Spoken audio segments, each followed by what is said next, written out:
You're watching Appalachian Bedtime Stories. Stories to keep you company all night long.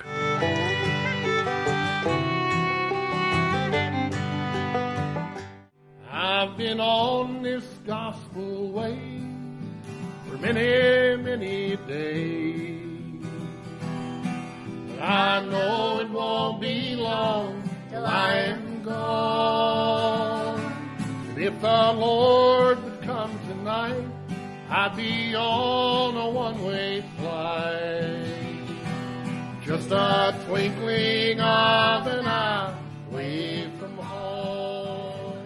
Abrams Gap Baptist Church sat high atop Loyston Ridge, its white paint peeling like birch bark, and its steeple pointing like a finger to the heavens above. Despite its lonesome and abandoned look, the Baptist church was unusually full for a Monday morning. Inside, the wooden pews were slowly filling with townsfolk. They came, one family at a time, ripe with anticipation of the upcoming revival week. And, to hear wagging tongues tell it, this revival was shaping up to be bigger and better than ever before. Sitting front and center in the first row was Billy Thorpe, and he announced to the menfolk that he heard there was going to be as many as 4 preachers coming in from out of town. Even that brimstone and fire preacher from over in Thundering Creek was going to be there. Indeed, the church was buzzing with excitement for this annual tradition and couldn't wait to hear the plans firsthand from their respected pastor, affectionately known as Preacher Jenkins. At the back of the church, leaning against the wall next to the entrance, stood Jed Carter. He was a man of about 50, with hands as rough as the bark of the hickory trees that dotted the hills. His daughter, Millie, a spirited gal of 10 years, with hair as wild as the mountain laurel, stood beside him. They both watched as the folks mingled and shared their expectations for the big event. "Now, Millie," Jed whispered, his eyes scanning the crowd, "do you see Miss Watkins a-carrying that pie over there? I bet that's her famous blackberry, and you got to make sure we're first in line for a piece of that as soon as service lets out." Millie giggled.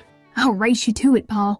In that moment, the church doors creaked open again, and in came Silas Green, the oldest member of the congregation, and perhaps the most cantankerous.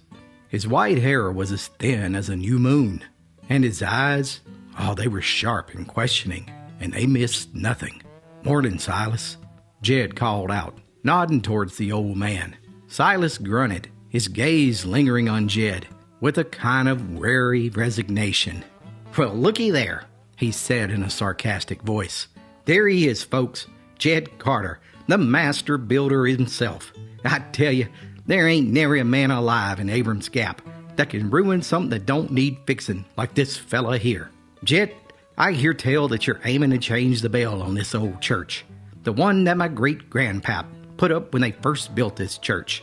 And I don't see why you need to meddle with something that's been working fine for more than 100 years.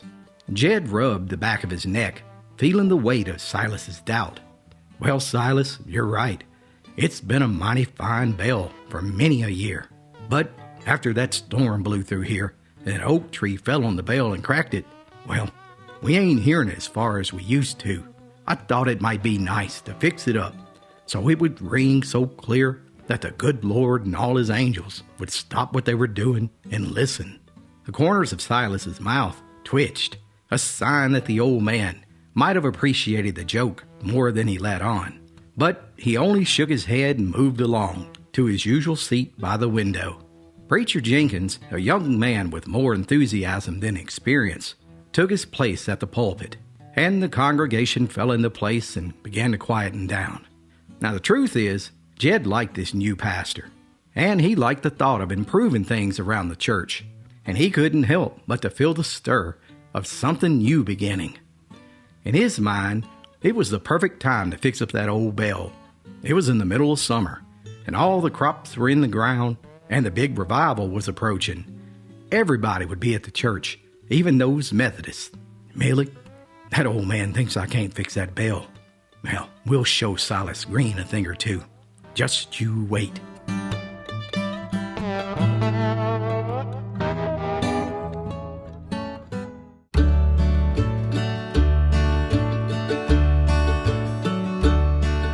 The morning after the church meeting found Jed in his element, amidst the clutter and the clangor of his workshop, located just at the edge of Abram's Gap. The building was an old log cabin, its walls lined with every manner of tool and trinket, from rusted horseshoes to gleaming wrenches. Sunlight filtered through the dusty windows, casting beams that danced on the floating sawdust. Millie was there too, her small hands busy sorting through a box of nuts and bolts as she hummed her favorite song that they had sung in church just the day before, her voice mixing with the rhythmic pounding of Jed's hammer. Paul, I bet our bill is going to be the talk of the revival, she said, holding up a particularly large bolt, as if to examine its potential.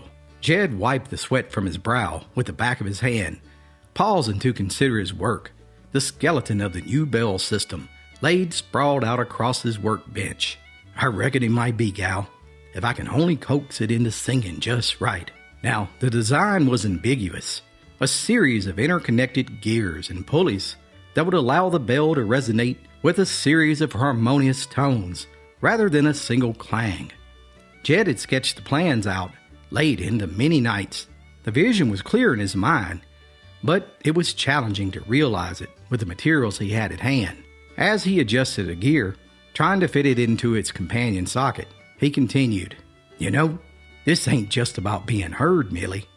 It's about making a sound so beautiful that it'll turn folks' thoughts to higher things."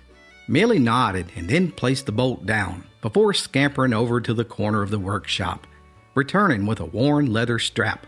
Could this help out, Paul? Jed took the strap, turning it over in his hands. "Well, it might just. Good thinking, darling." And then he used the strap to bind a particularly stubborn piece of the assembly, his fingers working with practiced ease. As the morning wore on, the workshop filled with sounds of progress. Metal scraping against metal, the thud of wood being cut, and the occasional exclamation from Jed as something fit together just right or decidedly wrong. However, progress was interrupted with a sudden, sharp crack. One of the wooden beams that Jed had repurposed as a support strut snapped, causing part of the assembly to sag dangerously. "Darnation!" Jed shouted, jumping back just in time to avoid the swinging gear. Millie, wide-eyed, rushed over. Is it ruined, Paul? Jed expected the damage. "No, it's not ruined, but it's definitely a setback. Gonna need some stronger wood than this old thing." He frowned, looking over the scattered parts with a critical eye. Just then, a shadow fell across the open doorway of the workshop, and Jed looked up to find Silas Green standing there, his face frowning with disapproval. "Well, it seems like a whole lot of fuss for a bell that's been ringing fine without your meddling, Jed. You're just wasting time and resources that the church could use elsewhere," Silas declared, crossing his arms. And Jed straightened up, wiping his hands on his apron. "Now, Silas, we're just trying to make things better. Isn't that worth a little trouble?" But Silas shook his head with his voice rising. "Better? You think complicating things makes them better? You ought not be tinkering with matters of the church. Why don't you just stick to your horseshoes and leave that old bell be? You mark my words, Jed, you're gonna regret tampering with tradition." And with that, the old man stomped out of the shop. And as Silas's footsteps faded, Jed turned back to the bell system, his jaw set. "Come on, Millie, we gotta finish this bell. We'll show him."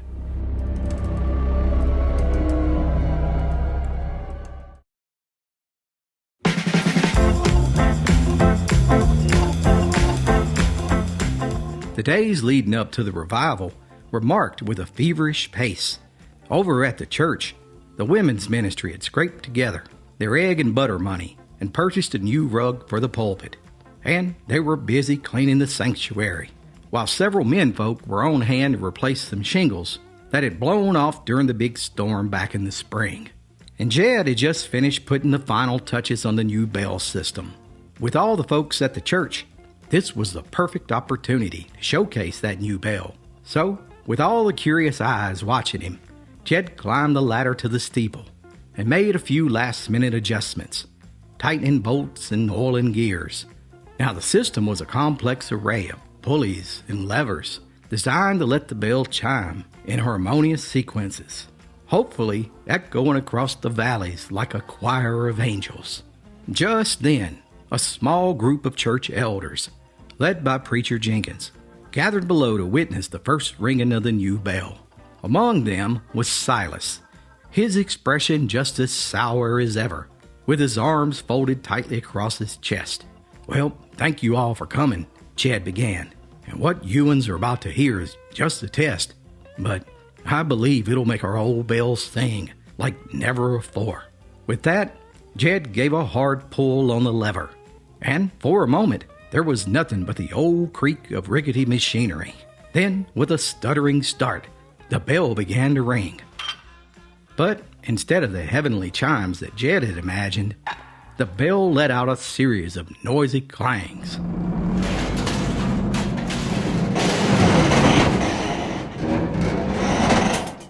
More akin to the sound of a blacksmith's anvil than a call of worship. The church folks stood frozen, except for several uneasy glances and grins, as the bell's clamor sputtered and finally ground to a halt with a screech that made more than a few wince. Silas was the first to break the silence, stepping forward with a pointed finger. "Sounds like you got that bell speaking in tongues, Jed. That ain't nary a sound for a church. It's a racket that'll scare off the devil himself." He said it loudly, drawing chuckles from some of the elders. "We come here to find peace in the Lord, not to be driven out by a noise that's fit for scaring crows out of the corn patch." Soon, the chuckles grew into laughter among the elders. One by one, the crowd began to disperse. Their laughs sliced through Jed like a sawdust through soft pine, leaving Jed standing alone beside his failed invention, his face hot with embarrassment and disappointment. Millie, who had been quiet, came up beside him, her small hand slipping into his. It's okay, Pa. We can try again, can't we? Jed looked down at his daughter, her eyes full of hope and faith. It took him a moment to find his voice, but he finally spoke. "Yeah, sweetie, we'll try again."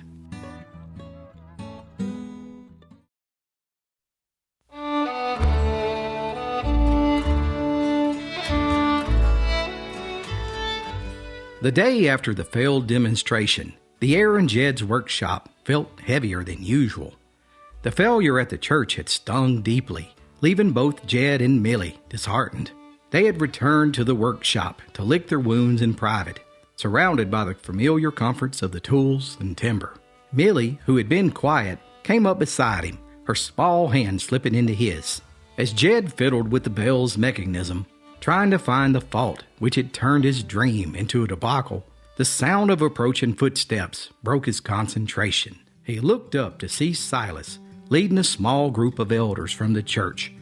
Their expressions, a mix of curiosity and barely concealed derision. "Well, Jed, we thought we'd come and see this marvel of modern engineering up close for ourselves," Silas announced loudly as they entered the cluttered workshop, his voice dripping with sarcasm. The other elders hemmed and hawed as they poked around the cluttered shop. "Remember that bell we had when we were boys, Silas? Now that was a bell that could wake the dead, and call them to supper too," one of the men joked, eliciting a round of hearty laughs from the group. Jed forced a tight smile, feeling Millie's small hand squeeze his for support. "Well, fellas, I'm glad you could drop by. I'm just making a few adjustments." "Adjustments, he says," Silas snorted. "Looks more to me like you're trying to reinvent the wheel. Some things are just better left as they are, Jed. The good Lord didn't mean for every little thing to be changed. And if he did aim to improve on something, you'd be the last person he'd ever choose to do the improving." Embarrassed, but trying to maintain his dignity, Jed spoke. "Well, since you're all here, maybe you'd like to hear it now. I've made some changes that just might fix the issues from yesterday." "How about that, boys? He's going to try to ring that contraption again. Well, go ahead. Let's hear it," Silas said, folding his arms and standing back. Jed took a deep breath, and he pulled the lever. The gears turned, and the pulleys tightened, and the bell began to let out a series of clangs and screeches that were far worse than before. The sound was so obnoxious that even Jed had to cover his ears. The laughter that followed was loud and mocking. "You're right, Jed. You certainly fixed it. Fixed it so no one in their right mind would come near our church." Silas cackled as the others joined in, shaking their heads as they turned to leave. As their laughter faded into the distance, Jed stood frozen. Maybe Silas was right. Maybe some things were better just left unchanged.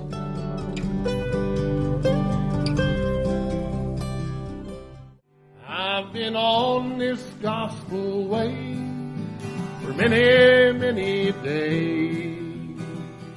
The day of revival finally came, and what a day it was, bright and clear, as wagons poured into Abram's Gap from every surrounding cove and holler. The air buzzed with excitement. Heck, even the Methodist faithful had canceled their regular services just so they could get a first-hand look at the fiery sermons of damnation that were surely to be preached at the Baptist revival. Now, Jed had been up since the crack of dawn, determined to have the bell ready for the inaugural ring that would officially start the revival week.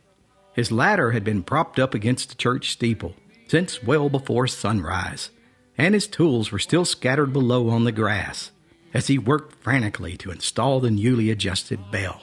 And as the congregation began to fill the churchyard, folks began to gather around Jed's ladder.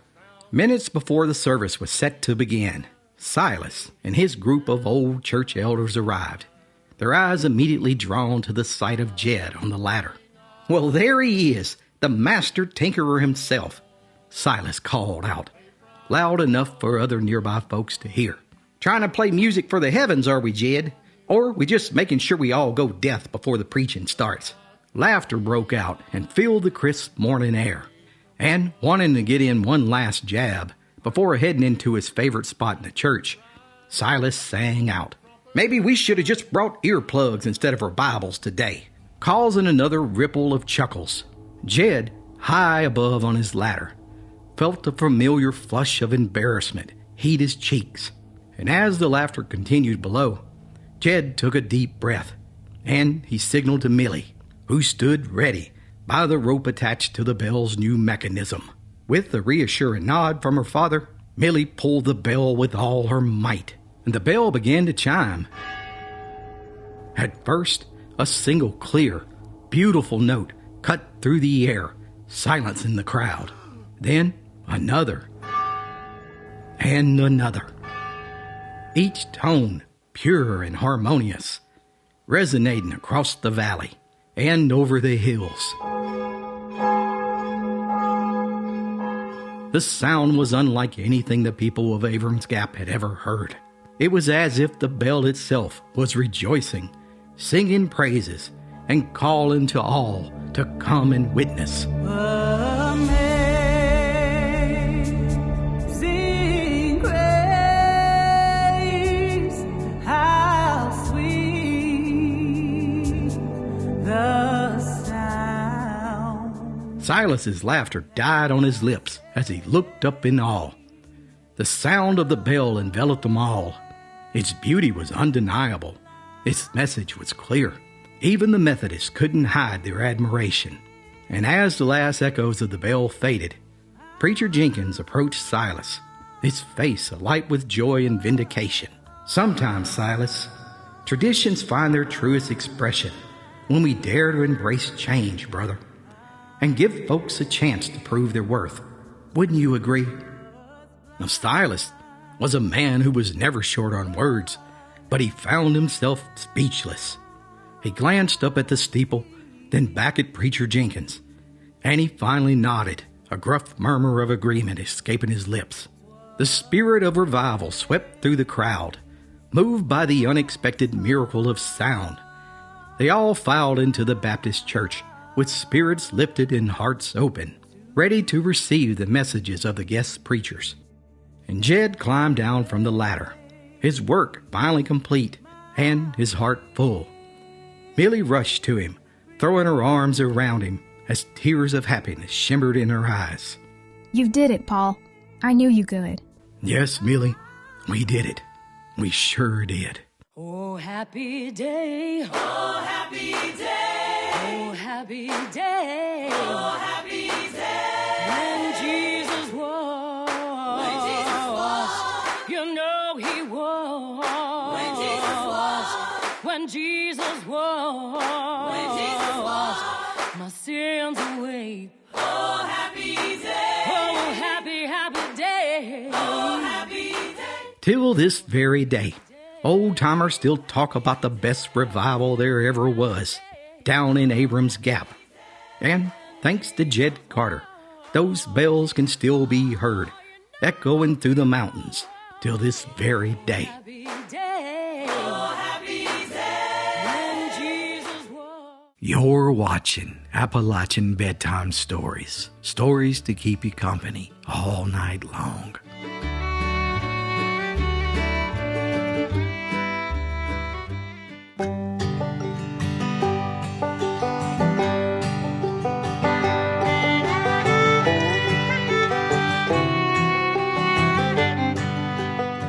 Outside of his window, the sun had set, and now Governor John Holbrook sat alone in his office, watching the shadows dance across the wall.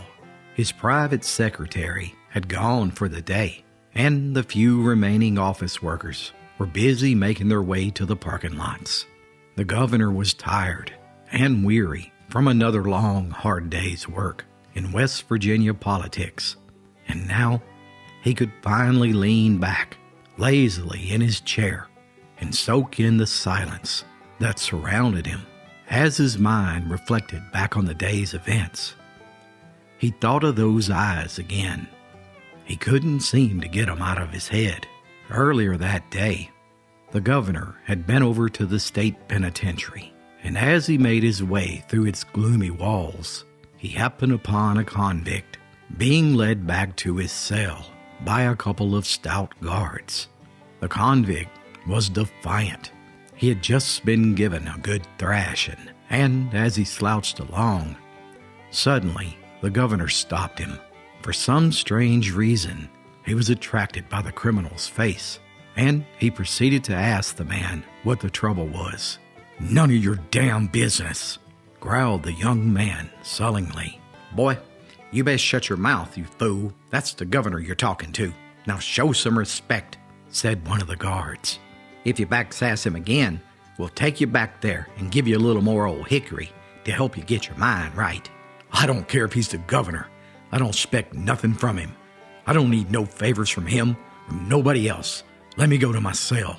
In that moment, the prisoner was taken back to the narrow den that was to be his home for the term of his natural life, and as the heavy iron door was clanged shut, the governor stood there for a moment, looking curiously after the convict.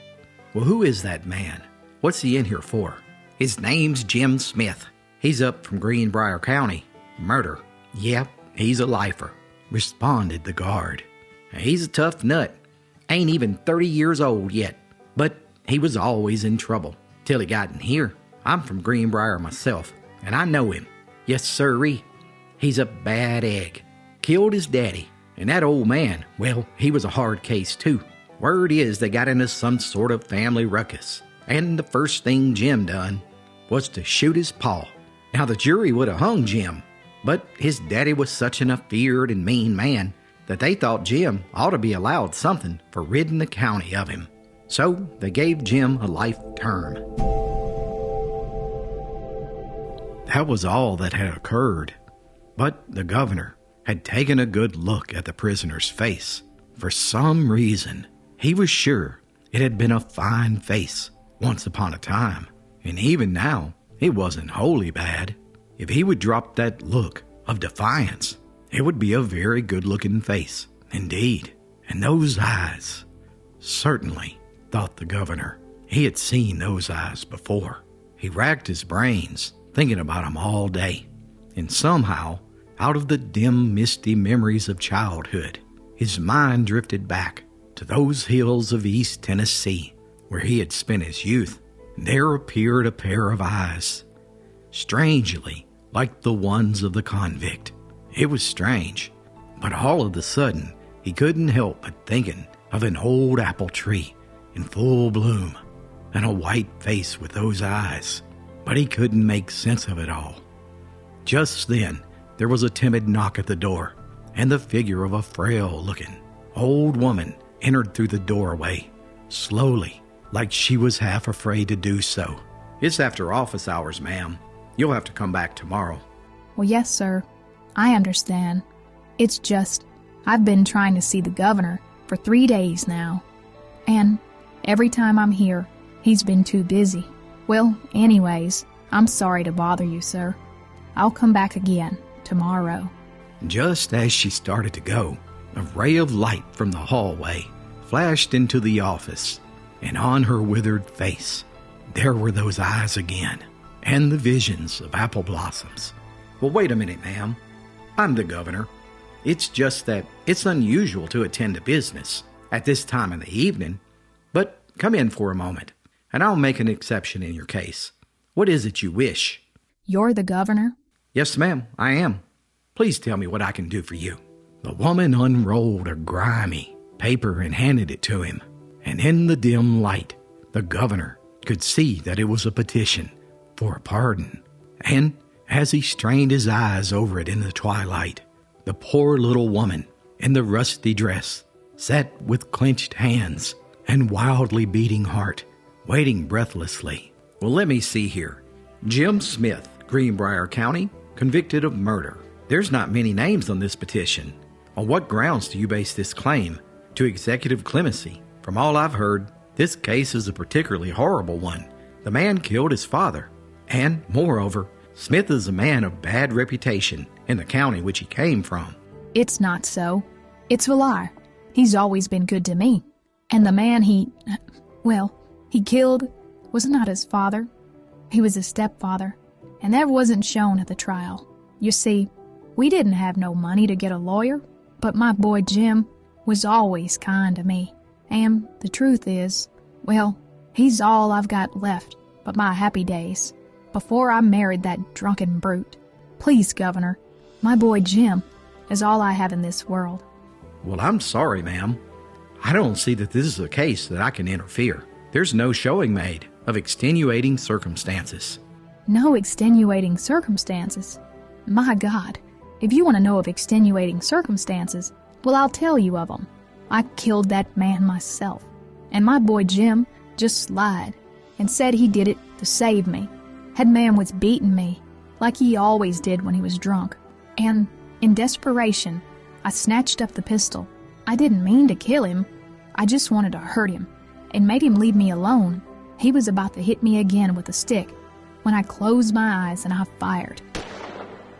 When my boy Jim came in and saw what I'd done, he went and gave himself up, and he told me that if I said a word about his not doing it, he would kill himself. I was afraid. Please, you have to understand. "You say Jim was not the son of the man he killed? Then whose son was he?" I can't tell you.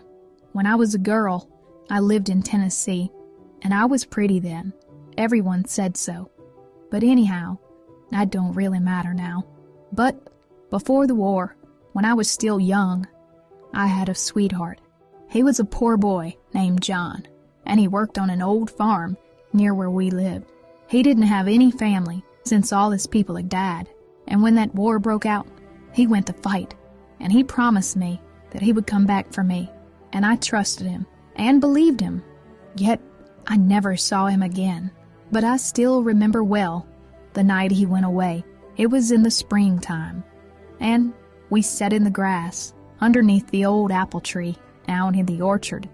As the governor listened to the woman's word, a sudden chill ran down his spine, and his teeth chattered a little bit. Yes, I remember it very well. And the apple blossoms were on the ground, all around us, and he pulled several of them, and he put them in my hair and on my dress, and he said my eyes were the most beautiful that he had ever seen. Well, after he went away, I never heard from him again. He must have been killed during the war. But That winter, I gave birth to my baby boy, Jim, and a few months later, I met that brute, the one that's dead. But he wasn't bad to me at first, and before long, I married the man. He thought I was a widow, and the truth is, in the sight of God, I was, since John was surely dead. Anyhow, after I married this man, he changed. He was mean and shiftless. He was cruel to me, and he beat me. And somehow, he found out about my boy Jim. After that, he was even worse than ever, and my life was awful. My boy Jim was good to me, and he kept us up. Every cent he made, he gave to me, and he comforted me, and he never said an unkind word to me in his life. And if I don't get him out, I'll die. I'll die, I tell you. I don't care to live without him. Please, sir, turn him loose, and let me have just a little happiness in this life. I don't have much more left, and all I have now is nothing but sorrow. Let a little brightness come back to me. Please, I'm begging you.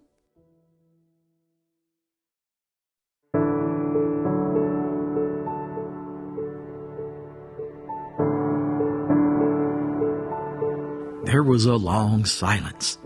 The governor thought of those eyes, and the moonlight, and the upturned, trusting face, and those apple blossoms. Long, so long ago. Across his desk, the woman had broken down and was weeping silently, and the governor's eyes were full of tears. At last, he broke the silence, and from his pocket, he pulled a wallet, and he took a pile of bills from it. "Ma'am, here's some money, a few $100s. It'll keep you and Jim for a while. And if you'll present yourself at the prison tomorrow at 12 o'clock, your boy will be turned over to you, pardoned, on the condition that you both take the first train and leave West Virginia, where you've seen so much sorrow. The money I've given you will pay your railroad fare and keep you and Jim until he can get some work. I do this for the sake of your dead John. But please, don't come back here to thank me tomorrow, for I can't see you again. Good night and goodbye." And as the woman left the office, with a heart too full of happiness to put into mere words, she looked back and she saw in the twilight shadows the governor lean forward as though in utter weariness. He pillowed his head upon the arms of his broad desk. The rest of that night, she couldn't sleep for joy, nor could the governor sleep. In his mind, he kept thinking about the moonlit night, those eyes which he couldn't forget, and the ground strewn with the petals of apple blossoms. It was only a small morsel of comfort to know that she believed him to be dead.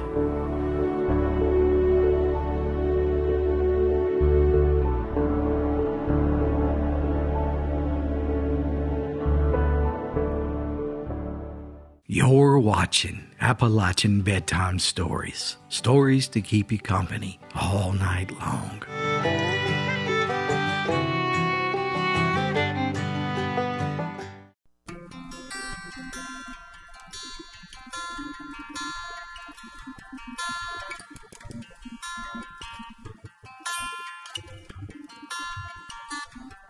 On a breezy October afternoon, I was born in the same mahogany bed in which I was conceived.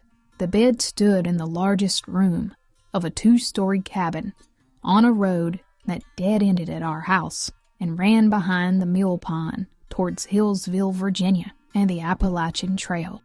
That day, my father and his sister, Aunt Mary Ann, helped me through a difficult passage into this world, and, according to my daddy, I responded with the smallest cry he had ever heard. They named me Mary, after my aunt, as a reward for her bravery, and assisted me in an ordeal for which she had no training and little to no experience.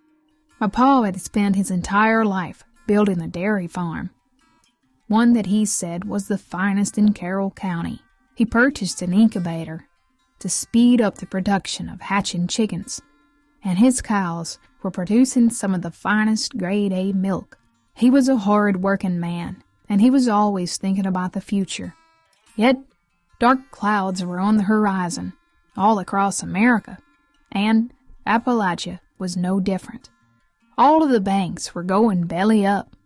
The price of eggs was down to 3 cents a dozen, and milk was 5 cents a quart. It seemed that my father spent all his time worrying about the future for our farm. That's right, the Great Depression was here.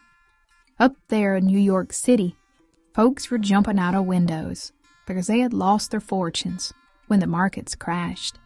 Here in Appalachia, my Uncle Leonard shot himself with a rifle and died on the front steps of his porch. His wife, Aunt Dove, was homeless and distraught, so she came to live with us. Just a little while later, my dad's favorite sister, Aunt Kora, died of diphtheria. It was all so sudden. Paul had to borrow one of Uncle Arnold's suits just to go to the funeral. Now, Kora lived just a couple of miles away from us, but I had never met her. Now, Paul said she was a good person, but in those days, it seemed like dying automatically improved one's reputation, so I really didn't know what to believe.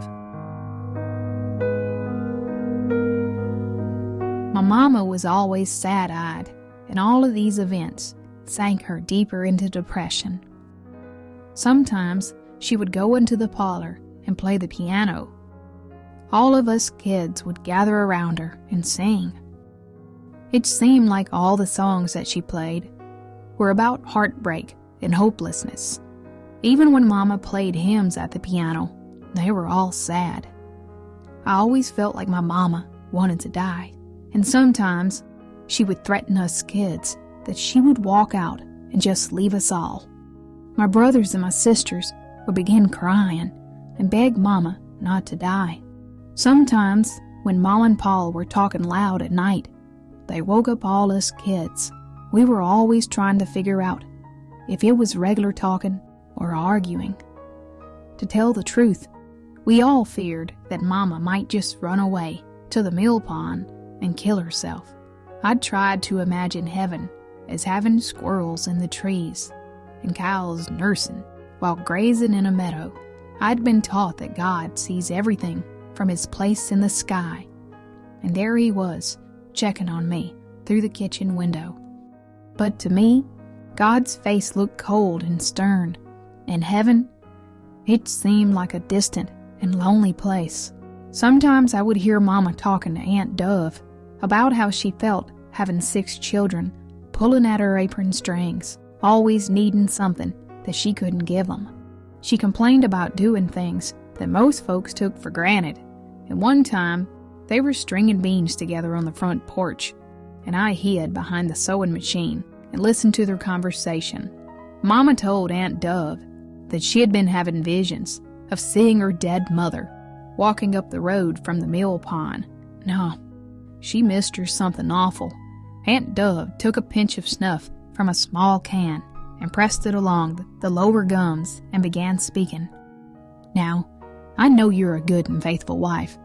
I don't believe I'd put up with what all you have to, with all those suspicions, not being allowed to go anywhere. Now, it just ain't fair. A woman who works as hard as you do, with so many children, gardening and milking, you ought to be able to go and buy clothes and soap whenever you need it, and it's awful sad that you couldn't go and see your mama before she died. One morning, all my siblings and me were gathered on the porch to watch. You see, Paul had decided it was time for old Tom, our spirited colt who had come of age to become a workhorse. I watched as my father whipped and hollered at old Tom. Mama explained that the colt had to be broken. Whoa! Whoa! My father stormed at him and lashed at him again and again with the whip. But old Tom, he reared his head and bucked as Paul hit him again and again. Finally, my father succeeded in putting the bit between old Tom's teeth and a saddle on his back. But old Tom's ears were laid back, and his eyes showed white with anger. And Mama just smiled at me and said, "Mary, a child is just like old Tom. Her will has to be broken, and your spirit must be calmed, so we can be guided easily. It was like that when Mama punished me. She would lock me in a dark closet when I was a bad girl. I would hold my mouth closed as tightly as possible, and I resolved to never speak another word to anyone. You see, I was like old Tom, but not in the way that Mama said. Old Tom just wanted to be free to jump fences, and me, I just wanted to have friends and play games. I resented my mother for taking away my anger so easily.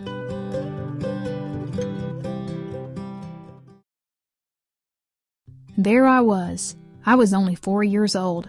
I had never even seen another person besides my family.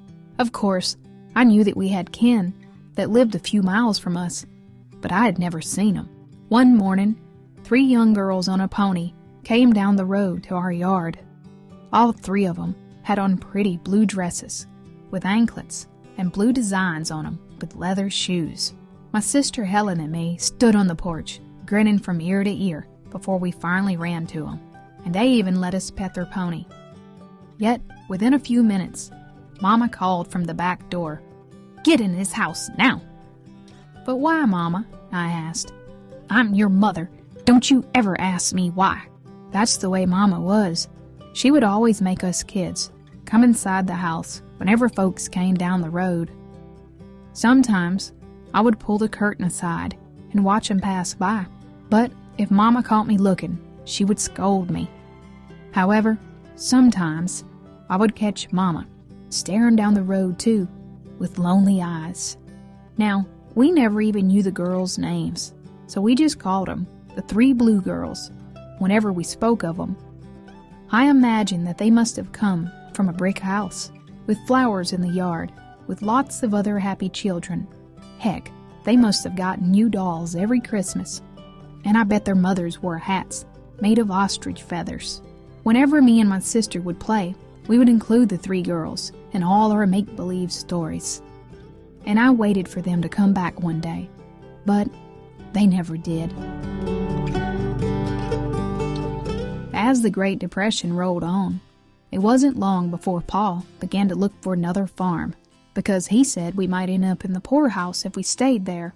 Yet, at the same time, he got sick and grew weaker daily, and soon he was near death. After much talk of death and burials, I heard my ma and Uncle Arnold talk of where they would bury him when he died. Everyone grew quiet in our cabin, and in many ways, it was already as if Paul had died. It was a serious scare for my family.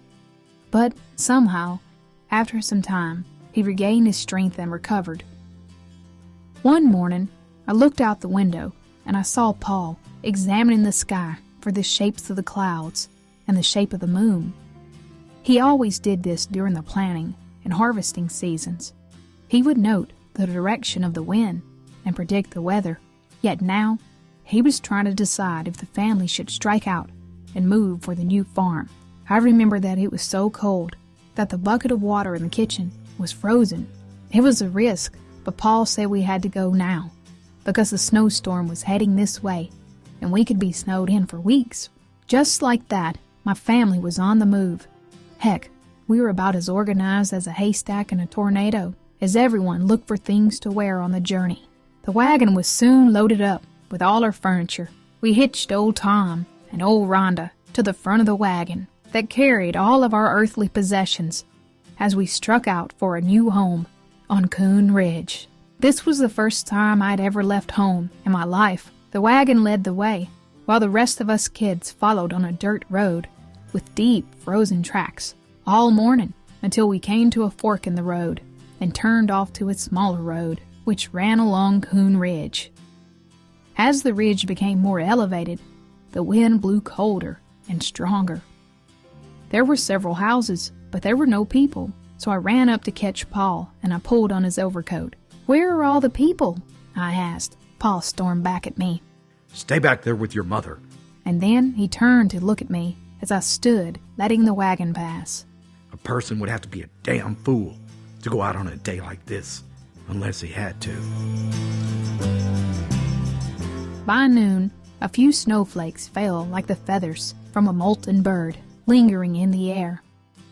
Just then, we took an even smaller road that ran into a wooded area. The wagon could barely get through, since the trees had spread their limbs across the roadway.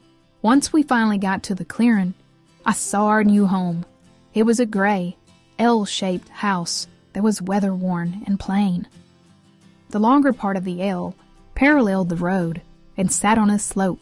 The lower portion stood on posts so high that you could see underneath clearly to the other side. The upper portion dug itself into the hillside, like a ship that had run aground. It was clear that we had moved to another dark house.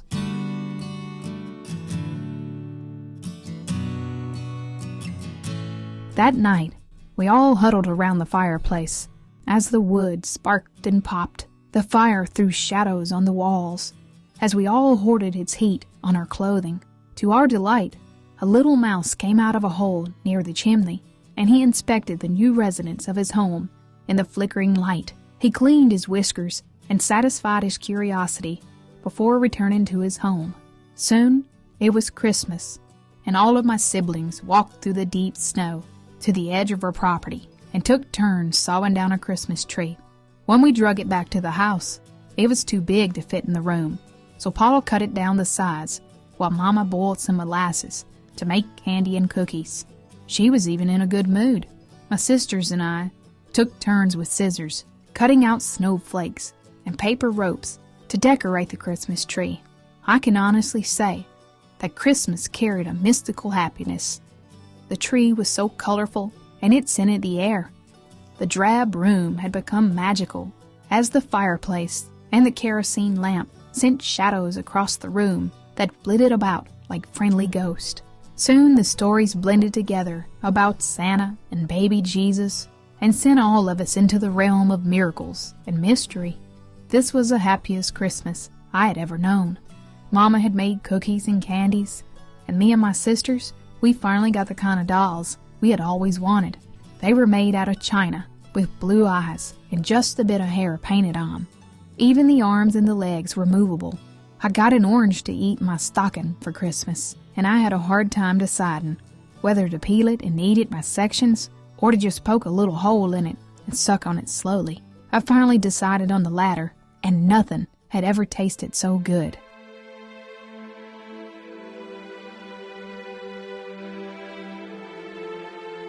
The day after Christmas, Mama had moved the sewing machine into the main room because a man was coming over to sign the deed for our old farm that Pa had just sold to a neighbor. Now this was a big deal because Pa had paid the man $5 to prepare the deed. But now, Pa was frantically looking for the deed everywhere, when suddenly he found scraps of it on the floor. I had cut it up to decorate the Christmas tree. Pa stormed at Mama for not watching me more closely, and Ma, she blamed him for leaving it out. And just then, Pa glared at me sternly and said, "You're a destructive child. A few years ago, there was a little girl who cut up a $5 bill, and her father chopped off her hand with an axe."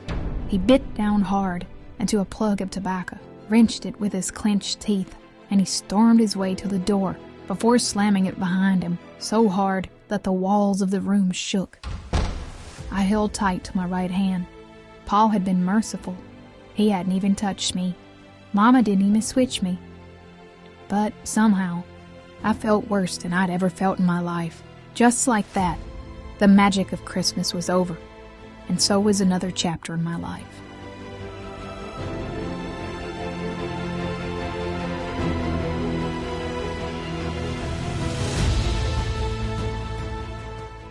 You're watching Appalachian Bedtime Stories. Stories to keep you company all night long.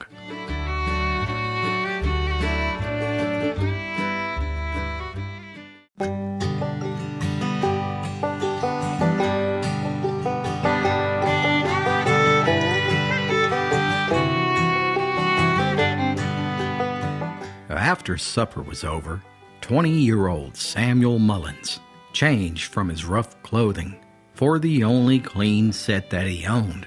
Then he set out walking down that dirt path that followed the creek through Shepherd's Gap towards the Harmony Chapel Baptist Church.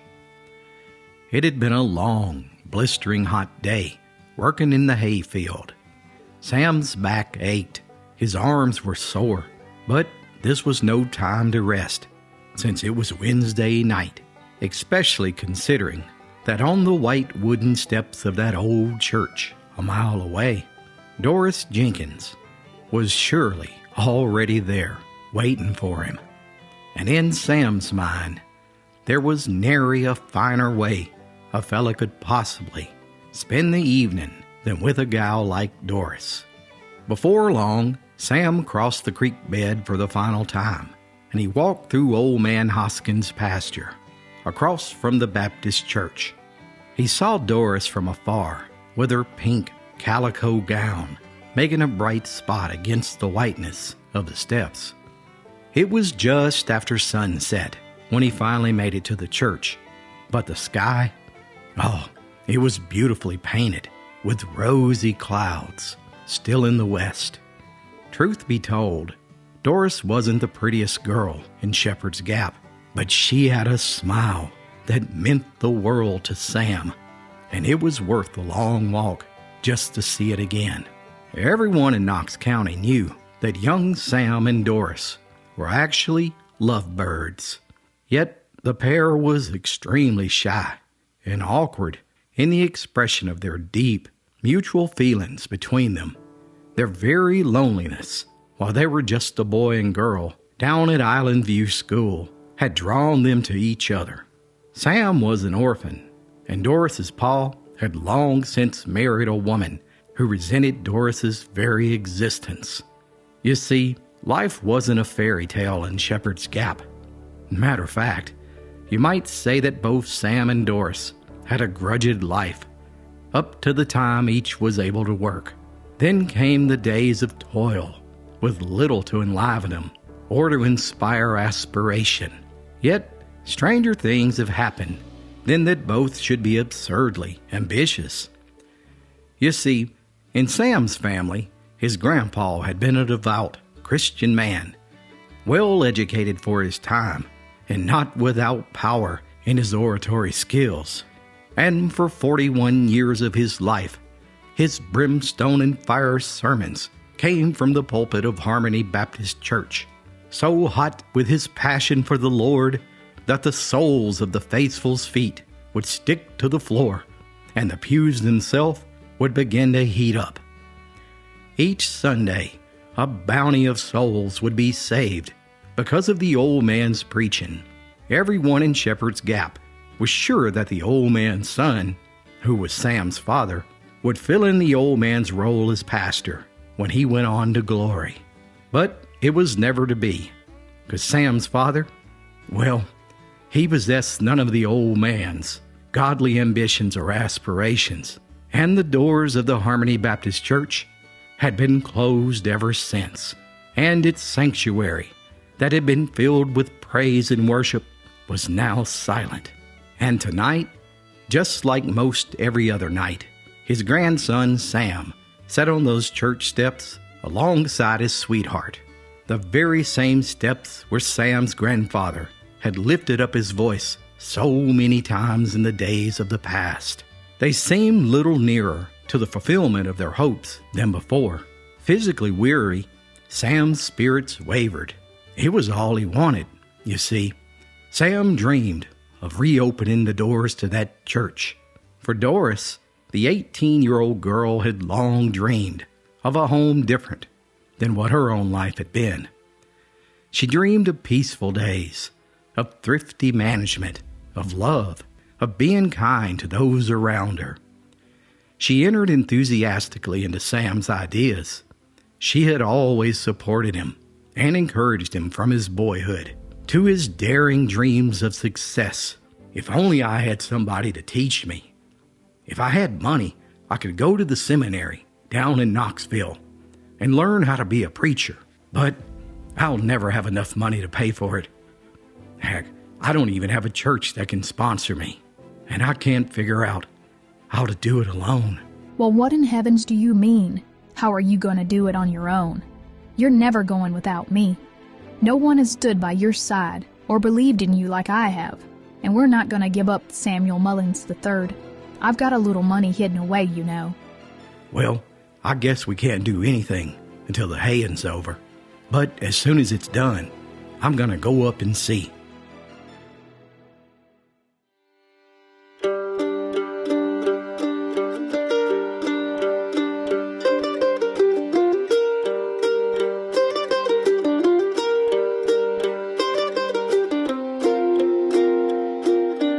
And so it was. For the next few weeks, the days were full of back-breaking work in those hayfields.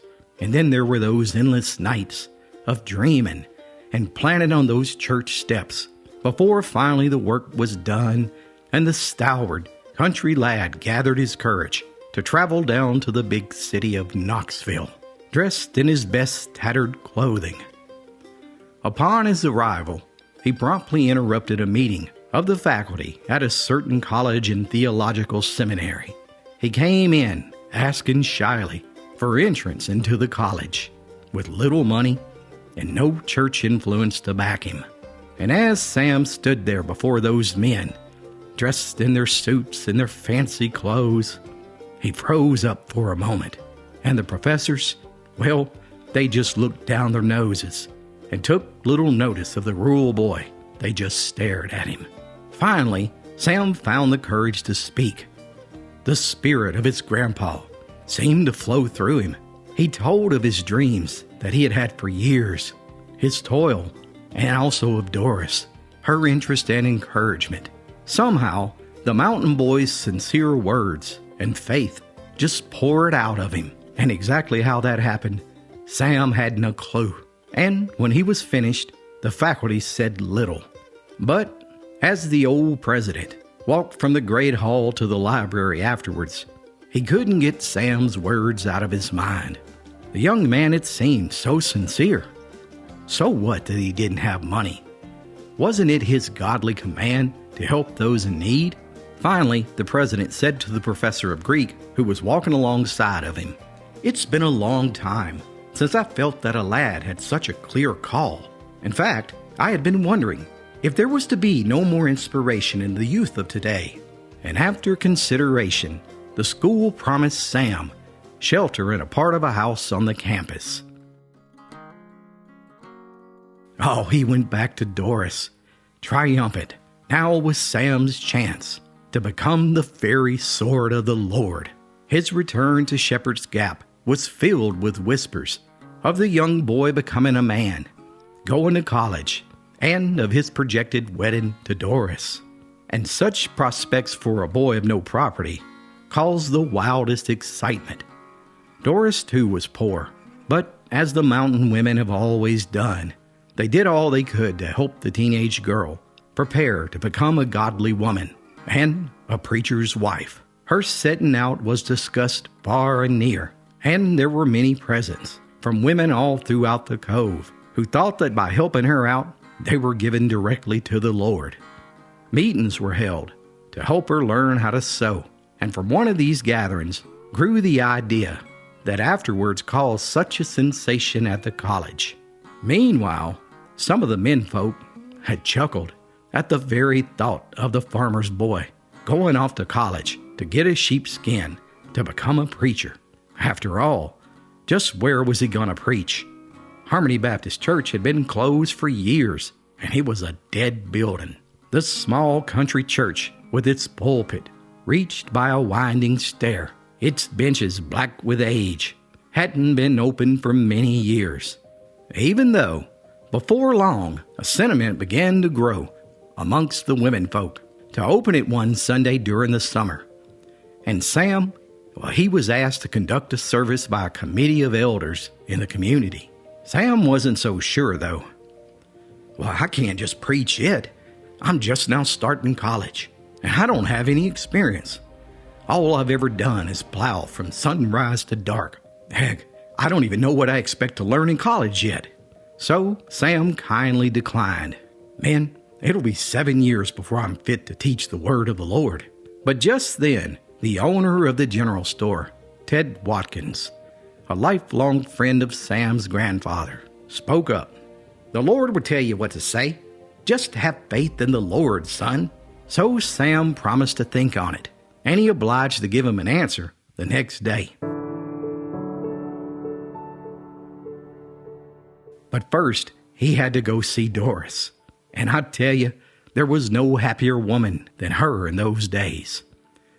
She was sitting at her sewing table when Sam came in, humming a quaint country ditty. He thought her to be a changed woman.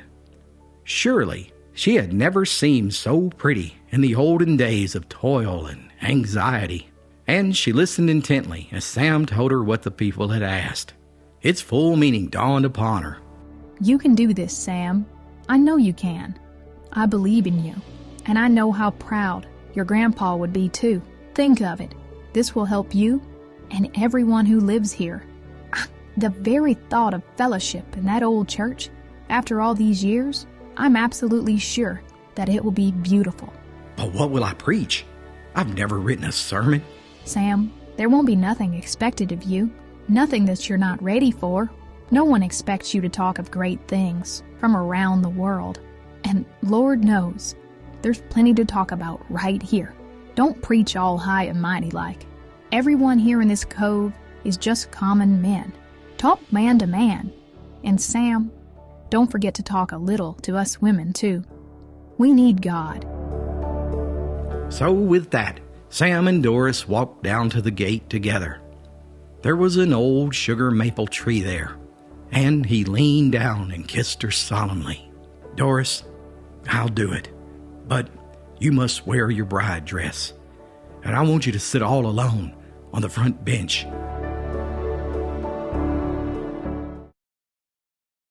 I've been on this gospel way for many, many days. But I know it won't be long till I am gone. And if the Lord would come tonight, I'd be on a one-way flight. Just a twinkling of an eye away from home. Wagging tongues spread the news all over Shepherd's Gap, as far away as Dry Cove and Thundering Creek, that for the first time in over 20 years, there was gonna be a preaching down at Harmony Baptist Church. It was a Sunday in late August, and the little church was filled, with overflow standing in the doors and looking through the windows. The women folk had spent the week leading up to the service with an old hymn book, practicing on some of their old gospel favorites. They sat on the second bench in their clean summer array, so their voices could be heard throughout the sanctuary. But there alone on the first bench sat Doris, dressed in her simple white dress, the one that the women folk had made for her, the one she was to be married in, wearing a simple hat. And when the house was full, Sam walked in and took his place, standing there in his black suit. He looked like a true son of toil, a lad from the very midst of the people. And just then, the women started singing, "Nearer, my God, to Thee." Nearer, my God, to Thee. Nearer to Thee. Even though it be a cross that raiseth me, still all my soul shall be nearer, my God, to Thee. Nearer, my God, to Thee. Nearer to Thee. And all who could sing slowly joined in.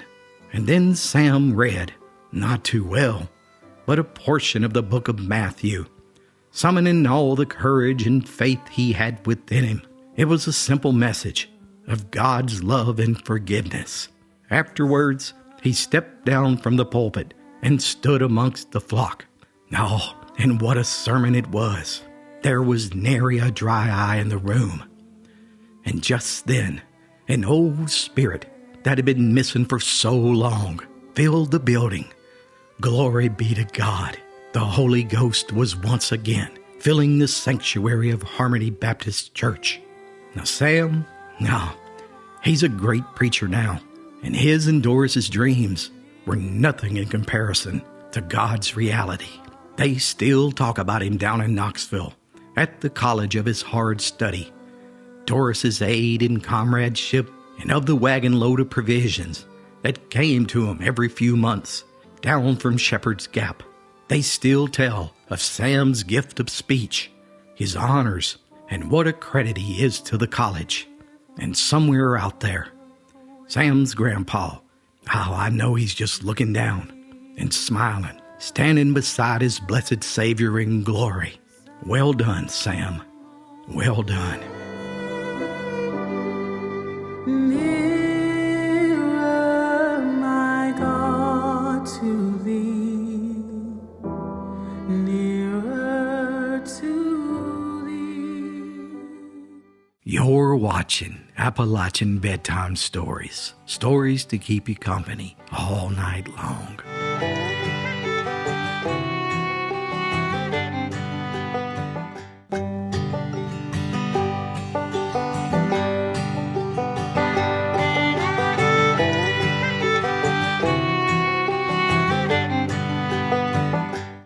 Back in 1893, Powell, Tennessee, was your typical quiet mountain hamlet, nestled along the banks of Beaver Creek that 104 souls called home, untouched and unknown by the outside world. It was here that a young boy named Eli Phillips grew up and learned about the world. Now, Eli was your typical 12-year-old mountain boy, with a mop of curly brown hair that seemed to have a life of its own, and bright eyes filled with curiosity. Folks in Powell knew the boy well for his adventurous spirit, often exploring the woods and the banks of Beaver Creek from dawn till dusk. Now, Eli's pa was a skilled craftsman who spent his days fastening mud from that same creek into bricks that were sold to townsfolk in nearby Knoxville. One crisp morning in early spring, as the mountain air still carried the last whispers of winter, Eli noticed a rustling at the edge of their property, and as he approached, from out of the bushes trotted a dog. Now, it was clear that he hadn't eaten days, maybe even weeks, and it was even clearer that this poor creature was homeless. The animal was of no particular breed that Eli could tell, with a coat patched in browns and blacks, and eyes that held a gentle weariness. Eli knelt down, extending a hand, and whispering softly, "Hey there, fella, you lost?" Eli asked, as the dog cautiously approached, sniffing the offered hand. There was no collar, just a thin, frayed rope loosely knotted around its neck. The dog's tail wagged hesitantly as Eli gently patted his head. "You look like you could use a friend," smiling as the dog warmed up to his touch. Just like that, Eli decided to call the dog Coy, after the way the dog had coyly peeked out from the bushes. That evening, Eli brought Coy home, where his pa saw the animal for the first time. "Whose dog is that?" the father asked. "Well, I reckon he's mine if you'll let me keep him, Pa. He just wandered up today, and he's been following me around ever since," Eli replied. "Well, whatever you do, don't feed him. Then we'll never get rid of him." "But, Pa, that's just it. I don't want to get rid of him. I've been needing me a good hunting dog. Can I keep him? Please, Pa. I'll just feed him scraps from the dinner table until he fattens up, and then he'll start chasing squirrels. You'll see." Eli's father bent down and took a good look at the animal. "Well, I don't reckon anyone will come looking for him, 'cause I dang sure ain't been feeding him, and he's got clear eyes, and his paws look pretty stout. But I tell you this, dog, you're going to have to earn your keep around here." And just then, Coy let out a muted bark, as if he actually understood. and the mountaineer pondered the dog's response for a moment, and then he spoke. "Well, all right, Eli. You got yourself a dog." The young mountain boy quickly gave his paw the biggest hug he could muster. "He'll be a good dog, Pa. You'll see."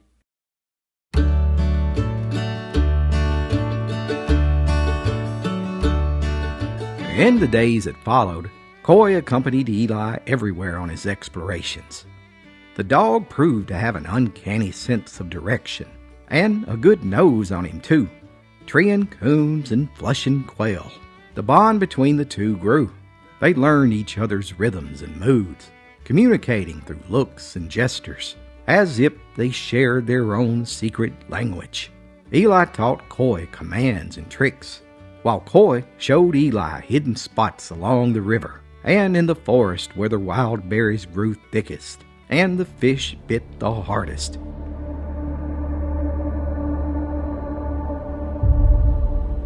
About June of that year, Eli took Coy with him to go camping for the weekend on Beaver Creek.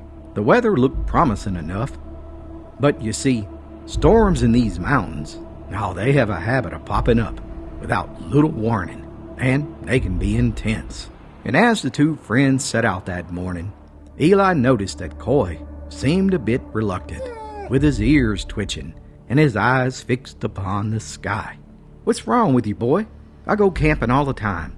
Ain't nary a thing gonna happen to us. I'll keep you safe, don't you worry." But what Eli didn't know was that a storm was brewing on the horizon, and it was about to test their friendship and Coy's bravery in ways that Eli had never imagined.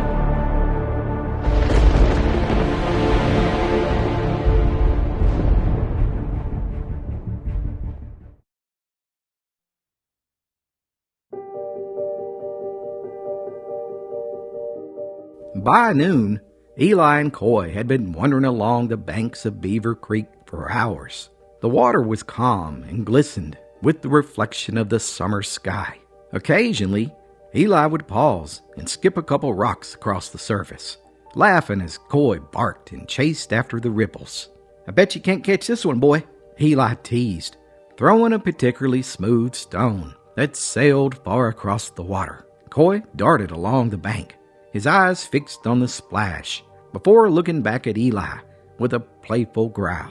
And as they moved further downstream, it soon opened up to reveal a wider section of the creek, bordered by large, flat stones perfect for sitting and watching the world go by.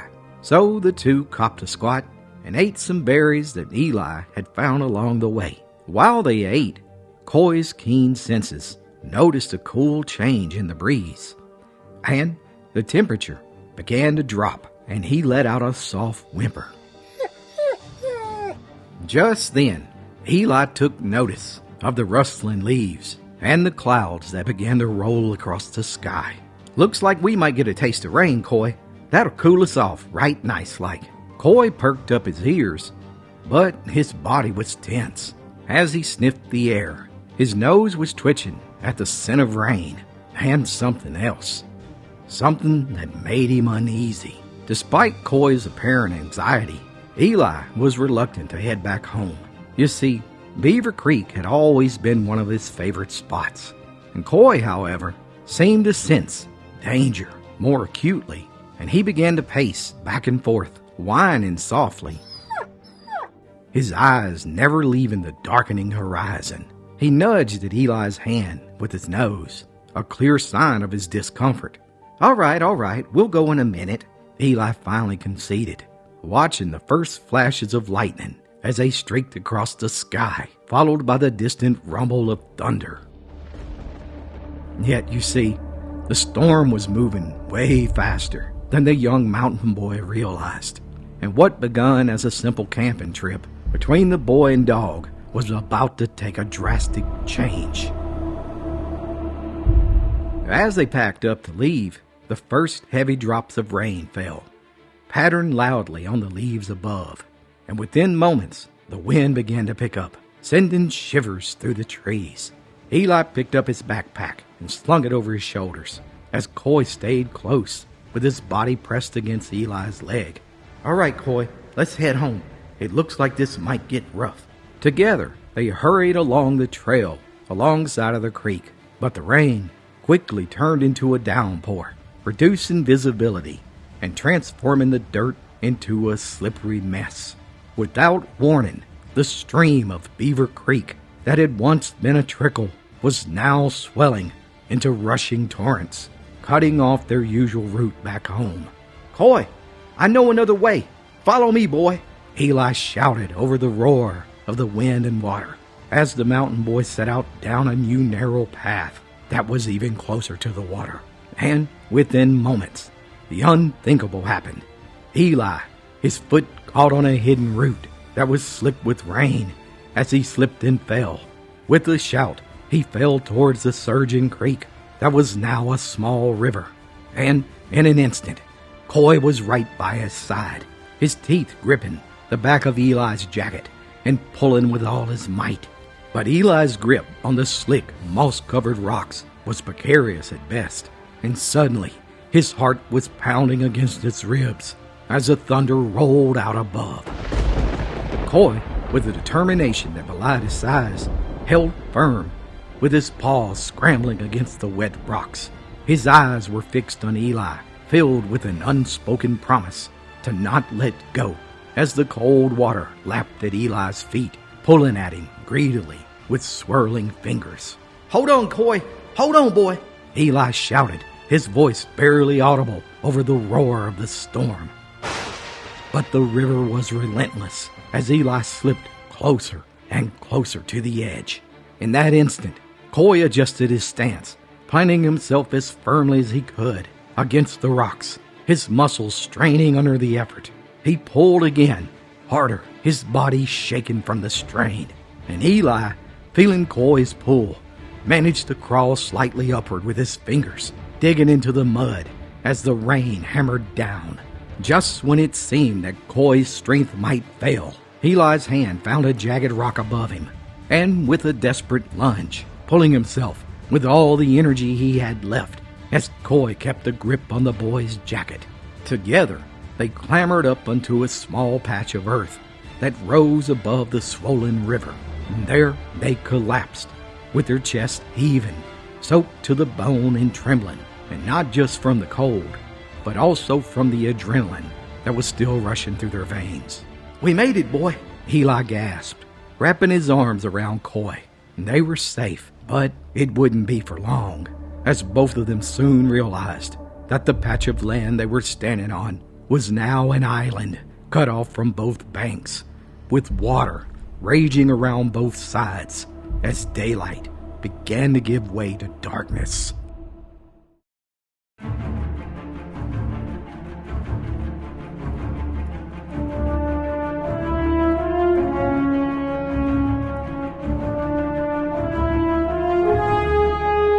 All through the night, the storm continued its relentless assault on the small island where Eli and Coy were stranded. As it was slowly succumbing to the swollen river, torrential rain pelted the shrinking patch of land, and the once sturdy boulders around them were obscured by the rising, angry waters of the roaring river. And just then, the dawn began to break. Somehow, they had survived the night, and Eli knew they couldn't wait any longer. "We gotta swim for it, boy," his voice steady despite the pounding of his heart. Coy, sensing the urgency, responded with a determined bark, his body tense and ready. And as the last pieces of their island were swallowed by the river, Eli and Coy leaped into the churning waters, battling against the currents, and for a moment they were together, side by side, standing against the fury of nature. But the river was merciless, and soon Eli and Coy were torn apart by a powerful surge. Coy, with his strong swimming abilities, managed to reach the near bank, clawing his way up the muddy shore as Eli was swept away in the rapids downstream.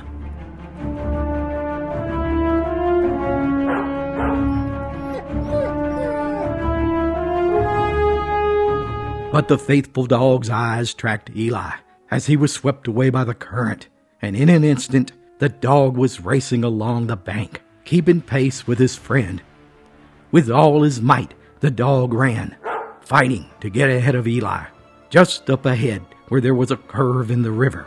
Once the animal got there, he spotted a large, fallen limb near the water's edge, and Coy grabbed it with his teeth and desperately dragged it towards the bank. Pulling with all his might, he tossed one end of the limb over the bank and into the water, just as Eli reached out his hand and grabbed a hold tightly. "Pull, Coy! Pull, Coy!" he shouted, with the river's roar nearly drowning out his voice, and Coy tugged at the limb with all his might, his paws digging into the muddy bank for leverage, and inch by inch, Eli was drawn closer as the water fought back, splashing and swirling around him, trying to reclaim its hold on him. And with one final desperate pull from Coy, Eli managed to grab a tree root on the bank and clawed his way up through the mud. And as soon as he was within reach, Coy gripped the back of Eli's jacket with his teeth and helped pull him to solid ground. Somehow, the dog had saved the boy's life.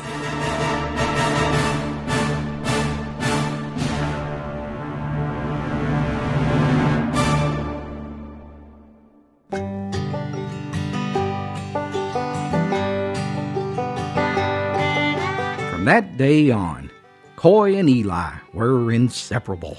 There was no closer bond than what those two shared. Coy had proven his worth to Eli's father, and the once homeless dog was surrounded by love for the rest of his life.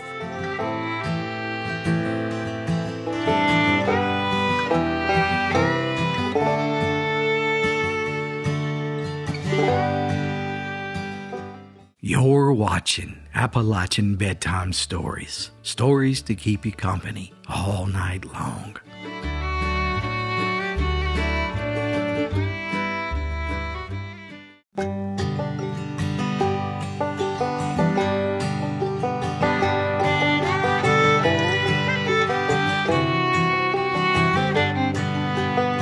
The first light of dawn filtered through the grimy windows of the rural mountain cabin, casting a soft glow on the worn wooden floor. Annie Lawson was already up, bustling around the kitchen, her hands deftly preparing breakfast. The aroma of frying bacon filled the air, mingling with the faint scent of coal dust that seemed to permeate every corner of Coal Creek. Tommy Lawson sat at the kitchen table, his face etched with hard lines from a life of coal. He had been working in the mine since he was a boy, just like his father before him. Today was no different. The call of the mines was relentless, and the dangers ever present. Annie placed the morning breakfast in front of him, her eyes full of silent concern. "Eat up, Tommy. You need your strength," she said, her voice steady despite the fear she felt every time he descended into the depths of the earth. Tommy nodded while taking a bite and savoring the taste, but his thoughts already drifting to the day's work. He knew Annie worried, but there was little choice. The mine was the only way a man could make a living in Coal Creek. Their two children, Sammy and little Ruth, scampered into the kitchen, their laughter a stark contrast to the somber mood of their parents. Annie smiled at them, her heart lifting slightly. She lived for these moments of simple joy, even as the weight of their reality pressed down on her. As Tommy finished his breakfast, he glanced out the window, catching sight of the mountains looming in the distance. The early morning mist clung to their rugged slopes, a beautiful yet haunting reminder of the world that lay beneath. He stood up, kissed Annie on the cheek, and ruffled the hair of his children. "Be good today, you hear?" he said with a forced smile. With that, Tommy grabbed his lunch pail and headed out the door, and moments later, there was the familiar crunch of gravel under his boots as he made his way down the narrow, winding path to the mine, where a group of miners had already gathered. Among them was Jack Turner, a young man with dreams far beyond the confines of Coal Creek. Jack had always been restless with a wondering eye. He had lost his father in the coal mines when he was just a boy, and because of that, he constantly dreamed of a life outside of mountains. Yet, Tommy had taken Jack under his wings and shown him the in and outs of how to survive and endure the grueling life of a miner. "Morning, Jack," Tommy greeted him, clapping a hand on his shoulder. "Morning, Tommy," Jack replied, his eyes bright with determination. Ready for another day in paradise? Tommy chuckled, though there was little humor in his voice. As ready as I'll ever be. The whistle blew, signaling the start of their shift. The men donned their helmets and descended into the dark, claustrophobic depths of the mine. The air was thick with black dust, and the sound of pickaxes striking rock echoed through the tunnels. It was a world of perpetual darkness, where the only light came from the dim lamps on their helmets. Hours passed in a blur of back-breaking labor. The miners worked side by side, their camaraderie, a small comfort in the oppressive darkness. Tommy and Jack often found themselves working together, sharing stories and dreams during their brief breaks. "Ever think about leaving this place?" Jack asked during one such break, his voice low. Tommy sighed, leaning against the cool stone wall. "Sometimes, but Coal Creek's all I've ever known. My family's here. Besides, where would I go?" Jack nodded, understanding how tradition and responsibility kept Tommy tethered to the town. "I get it. Just sometimes I think there's got to be more out there, you know." But in that moment, before Tommy could respond, there was a distant rumble that shook the ground, sending a cascade of dust and loose rock raining down on them. Panic surged through the tunnel as the men realized what was happening. "Cave in!" someone shouted, and chaos erupted. In an instant, Tommy and Jack scrambled to their feet, their hearts pounding with fear as they raced towards the exit, the walls closing in around them as the tunnel began to collapse.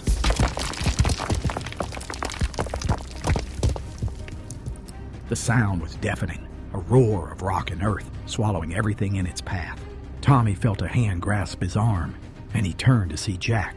"We'll never make it that way. There's not enough time," Jack yelled, pulling him towards a narrow side passage. They stumbled through the darkness, the tunnel trembling with aftershocks. Finally, they emerged into a larger chamber, gasping for breath. The sound of the collapse faded, leaving an eerie silence in its wake. Tommy looked around, his heart sinking as he realized they were cut off from the main tunnel. "We're trapped."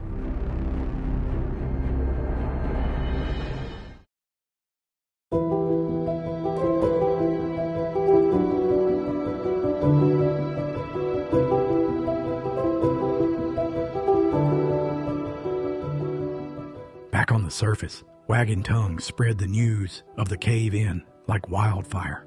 Annie was in the middle of hanging laundry when she heard the frantic shouts. Her heart froze, and she dropped the basket, running towards the mine with dread clawing at her insides. Back at the entrance to the mine, a crowd of women and girls had gathered, their faces etched with fear and desperation. Reverend Samuel Carter stood among them, offering words of comfort and prayer, but Annie could barely hear him over the pounding of her heart. "Tommy!" she cried, her voice breaking. The foreman, Mr. Jenkins, approached her, his expression grave. "We're doing everything we can, Mrs. Lawson, and I promise you, we won't stop until we find him." Annie nodded, tears streaming down her face. She clutched her children to her, praying for a miracle. Underground, Tommy and Jack pressed on, searching for a way out. Their lamps flickered, casting ghostly shadows on the walls. The air was thick with dust, making it hard to breathe. "Over here," Tommy said, pointing to a narrow opening. "It might lead to an old shaft." They squeezed through the opening, crawling on hands and knees. The passage was tight and claustrophobic, but they had no other choice. After what felt like an eternity, they emerged into a small abandoned shaft. Tommy took a deep breath, his lungs burning. "We need to signal the rescue team. They might be able to hear us." Jack nodded and began tapping a rhythmic pattern on the wall with a rock, hoping the sound would carry. They waited, each second stretching into an agonizing eternity. Finally, a faint response echoed back. Relief washed over them as they realized they had been heard. "Hold on," a voice called from above. "We're coming for you." Hours later, as the sun began to set, Tommy and Jack were pulled to safety, their bodies bruised and exhausted, but alive. Annie rushed forward, tears of joy and relief streaming down her face as she embraced Tommy, holding him tight. "I thought I lost you."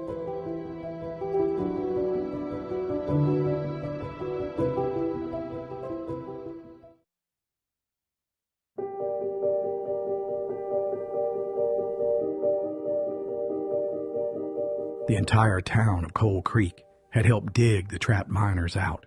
This time, they were lucky. There would be no funerals tomorrow. Yet everyone knew there was only so many times a man could cheat death down in the mines, and the ordeal had left its mark on both men. For Tommy, this was the third time he had survived a cave-in, but for Jack, he had never experienced this before, and he now knew firsthand what his father's last moments must have been like. Most of the miners who had survived had already returned to work, unable to afford missing a single day. But not Jack. He wasn't hurt, but he couldn't get his mind right. The event kept playing out over and over in his head. That evening, Jack sat with his wife and young boys, staring at the flickering fire in their small living room. The cave-in had shaken him to his core, making him reconsider how hard life was in Coal Creek. But it wasn't like he could just quit and take another job. Heck, there weren't any jobs. And once a man started working in the mines, he was in debt to the company, and before he knew, he could never stop working while he tried to pay his debt off. This wasn't the life Jack wanted for his wife, and the thought of his boys growing up and working in those same mines haunted him. "What if I had died in that cave-in?" Jack said suddenly, his voice breaking the silence. "What kind of future would our boys have then?" Martha looked at him, her eyes wide with concern. "Jack, don't talk like that. You're here now, and that's what matters." "No," Jack insisted, shaking his head. "I can't let our boys grow up and work in those mines. I have to do something, Martha. I have to find a way out."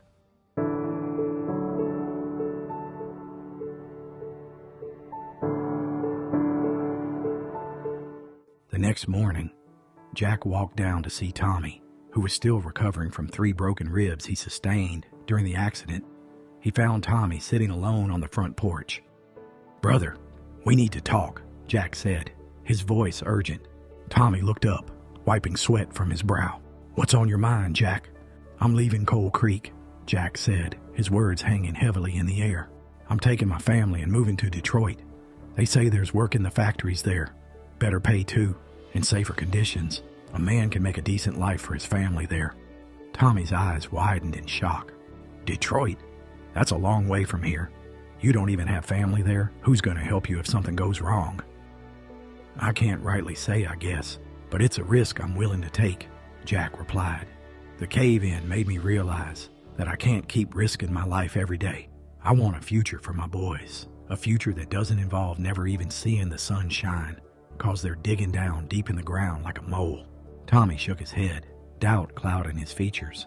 "I don't know, Jack. The mines are all I've ever known. My pa and my grandpa worked in the mines all their life, and they made a living."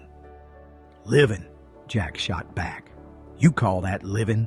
Hell, their bodies were broken and their lungs full of coal dust. Both of them were crippled and broke after those mines chewed them up and spit them out." Jack placed a hand on Tommy's shoulder. "Now I know you've taught me a lot, and I thank you for that, brother. But you know as well as I do, the same fate awaits you if you stay here, Tommy. You deserve better than this, and so does your family. Come with us to Detroit. Take a chance." Tommy looked down. "I don't know, Jack. What if it doesn't work out?" "It will," Jack said firmly, "but you have to be willing to take that step." But Tommy went silent. Despite Jack's pleas, Tommy couldn't find the courage to leave. The mines were all he had ever known, and the fear of the unknown was too great. Jack left Coal Creek with his family, making the journey to Detroit, where he found work at General Motors assembling engines. His family thrived, benefiting from better wages, living conditions, and education. After a couple years, they were able to put a down payment on their first house, and Jack bought a used car. They built new lives and were actually chasing the American dream. Yet, Jack often found himself thinking of Tommy. And then 12 years later, on a cool spring morning, Jack received a letter addressed from Coal Creek, Tennessee. It was from Tommy's wife, Annie. "Dear Jack, I know Tommy would have wanted me to write you under better circumstances, as would I. And, truthfully, it breaks my heart to put these words to paper and have to restrain myself from flooding both paper and ink with my tears. But I lost Tommy last week. That damn mine. It finally got him. There was a cave-in on Cross Mountain Coal Mine over in Bryceville. It was a disaster. 84 men were trapped in an underground explosion. The bad air killed every one of them that didn't die in the explosion. We lost nearly all of them, Jack. And I lost my Tommy forever. 3 days ago, they buried him all up in Briceville, in a place called Miner's Circle. Tommy loved you, Jack. He loved you like a son. I know he would have wanted me to let you know. A few weeks later, Jack filled his car up with gas and just started driving. He never really thought about where he was going, but something inside of him led him south, and before long, the plains of Illinois and Ohio gave way to the mountains of eastern Tennessee. He had to go say goodbye to Tommy in person. The cemetery was on a steep bluff, so steep that Jack had to park his car and walk up the quiet dirt path to the top. The scene was surreal. 84 mounds of fresh earth spread out in a circle. 84 lives lost in an instant in one of the worst coal mining disasters in Tennessee history. Every man in Coal Creek lost their life that day, except for 5 men who were saved. Suddenly, nearly every woman in the entire town was a widow. As Jack visited Tommy's grave, the old friend stood in silence as he placed a hand on the headstone. "I'm sorry, Tommy," he whispered. "I wish you'd come with us." The Cross Mountain Mine disaster occurred on December 9, 1911.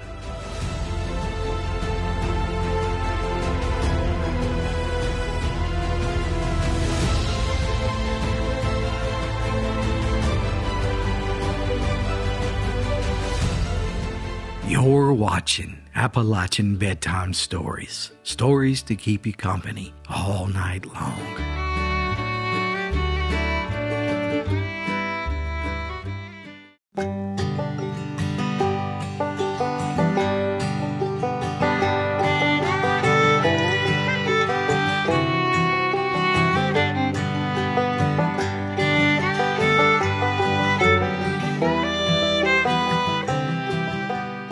This tale starts with a lump of mud, and not just common, everyday mud, for the English hillside that it came from furnished the clay that made the potteries of Staffordshire famous a century and a half ago. Furthermore, this particular lump, by decree of a kindly destiny, was thrown upon the wheel of one Josiah Spode, and when he had fashioned it and stamped his letter S upon it, it was no longer a lump of mud, but a blue underglaze platter in the famous willow pattern that all the lovers of Old English pottery know and admire. How this Spode willow pattern came at long last to be the most cherished heirloom in the colonial farmhouse of John Hendricks in Maggie Valley, just over the North Carolina side of the Smoky Mountains, might well be a colorful yarn in itself, but I only merely mention it here as a bit of background, because our story really begins on the day when Miss John Hendricks discovered that the precious Spode was missing. Indeed, it was a strange piece of business, and Miss Hendricks was quite upset about it. Apparently, the platter had just walked out of its rack in the domestics' arts booth down at the county fair, and with its blue ribbon too, which the judges had attached to it when they awarded it first prize in the precious silver and china display. Now, deep down inside, Lucy Hendricks couldn't help but feeling that Miss Serena Simmerly, who had been in charge of the booth, ought to have been more watchful. She couldn't come out and say it, though. Of course, the two families living on adjoining farms, and Serena was such a good neighbor, too. Serena herself was in a state of consternation. "Oh, Lucy, I'm just sick about it," she lamented, after both women had searched through the booth for the third time. "And I tried to be so careful of everything." "No use in worrying over it now," said Lucy. "You had your hands full with such crowds around all the time and people handling the exhibits and asking all kinds of questions. But when I think about how hard I begged you to enter it, Lucy, I was just sure it would win a first prize." "Well, I oughtn't have consented to the entry. You see, it's John's, and it came down from his great-grandma when she was back in England, and he'd rather lose the farm than that dish. He always said that he was going to give it to our son, James, and his bride on their wedding day. He's talked about it 100 times, I guess." "Yes, dear, And that's what makes me feel all the more wretched about it. But I'm not going to give up. It's bound to turn up in a day or two. Somebody's just taken it out by mistake. No, Serena, I don't expect I'll ever see it again. We'll go ahead and let it go. And just forget about it. John, oh, he's going to be furious when he finds out it's missing, though.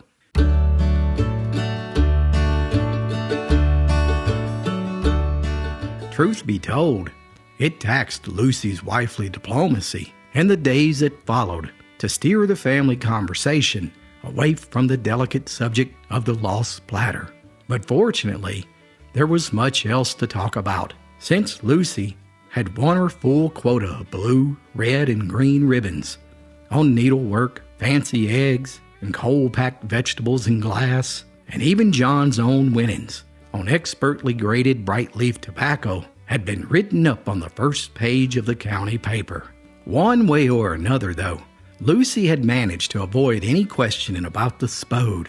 Well, I'll just let him think it's where it's always been kept, in the dining room cupboard, she told herself. And someday, when I'm in the city, I'll find a match for it at an antique shop, even if it takes a year's worth of my egg money.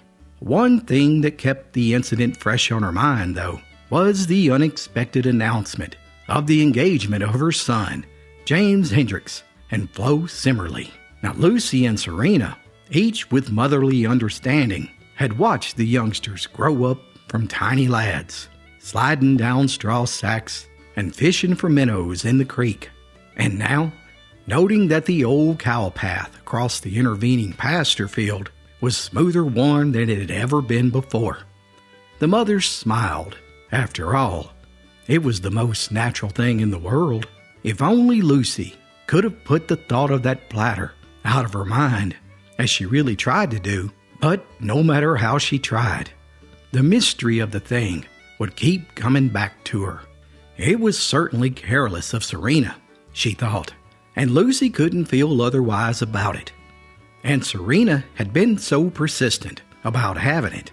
Oh, she made 3 trips across the pasture before Lucy would even agree to let it go. Strange, too, how fond Serena had always been about that spode. Lucy thought to herself as she did her morning work. She's told me so often about the fire that burned in her father's house when she was just a gal and destroyed all the china and the things that would have been hers. But then Lucy would feel ashamed of herself for brooding over the matter. She ought never think of it again. But she would. There's something fishy, the way she had always had to have a look at it whenever she dropped in. And that time she borrowed it when a lot of company came, and she kept it for pert near 6 months until I had to ask her for it. Not for the world, though, would Lucy have ever pointed a finger of accusation. It was only her ever-present dread of John's disappointment and disapproval when he should find out, as he would sooner or later. So Lucy grew jittery every time she thought of it. She thought she knew her son James, too. But who does know a boy in love? Say, Ma, James inquired casually, rummaging through the cupboard for a piece of pie to sustain life between quitting time and supper time. Where's Dad's big blue dish that you used to keep on this shelf? Lucy's face went pale. John was reading the paper just outside on the front porch. Shh, don't shout so, son. Well, let me see. I just don't remember right now. Why do you ask? Oh, it was no reason at all. I just hadn't noticed it lately.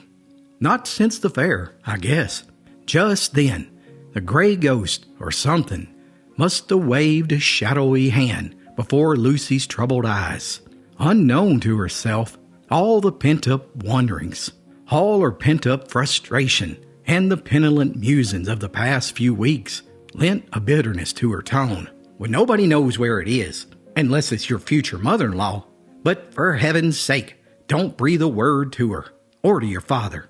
But the insinuation in her words was lost upon the literal-minded, unsuspicious James. That very evening, as he sat with Flo in the moonlight on the Simmerly front porch, he suddenly thought of something. By the way, sweetheart, I understand my mom to say that your mother has that old spode platter of hers. If she's through with it, I'll just take it with me when I go. It was midsummer, but for the rest of that evening, there seemed to be a cloud over the moon and a particular chill in the evening air. And the next day's mail brought a crisp note from Flo with the engagement ring enclosed.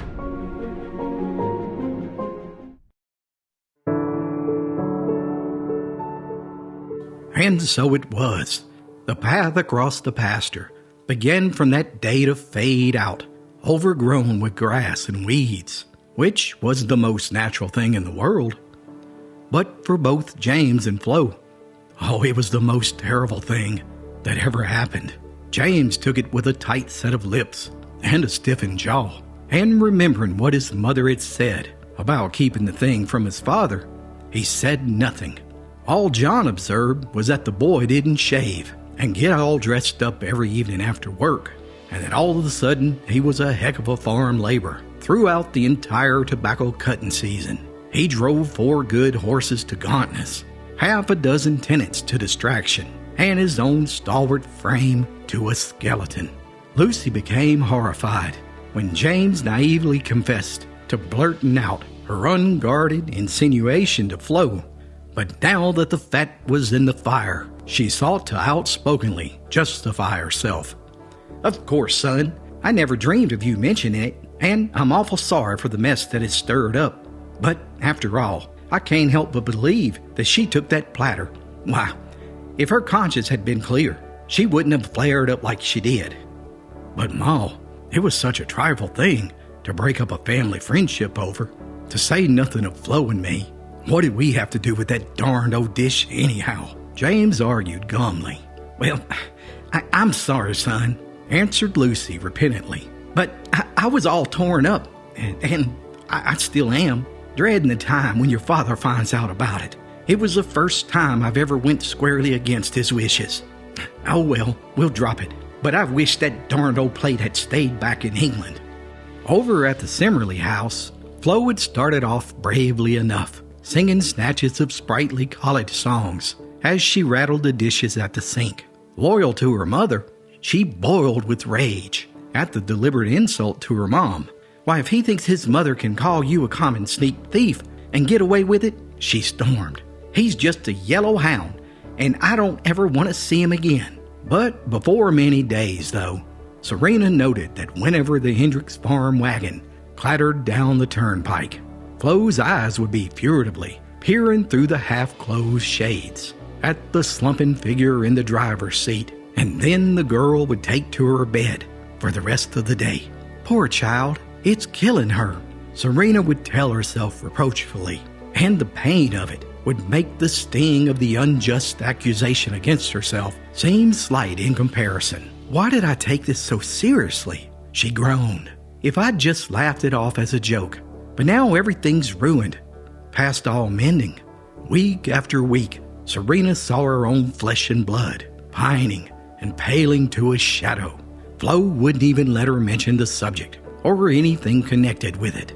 But the mother's sleep was broken nightly by 2 haunting pictures, Flo's face at a darkened window, and a great oval dish with an oriental willow pattern showering tears into a river spanned by an arching bridge, and 2 mourning doves perched above the treetops.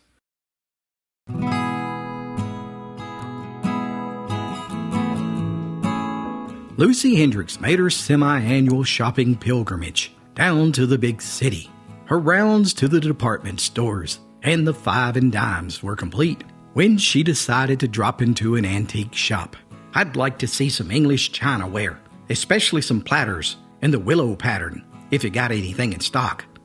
Well, I believe I have, the salesman replied obligingly. Step this way, please.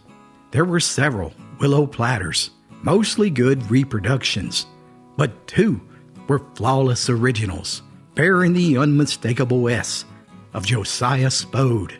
Well, I need something to replace one that's been in my family for generations, and, well, it got lost. And this one here is almost a perfect match. The size, the coloring, and everything. Only mine had a tiny nick right here on the rim, just above those 2 doves. Well, madam, if you want a perfect matching, our retouching department can easily mark it exactly like the original. Well, that night, Lucy Hendricks, for all that she had to forego, the purchase of a living room rug that she had wanted for a long time, yet she slept more soundly than she had done in months. But John would never know why. To be sure, only one of the two heavy burdens on her heart had been lifted. She realized with sadness.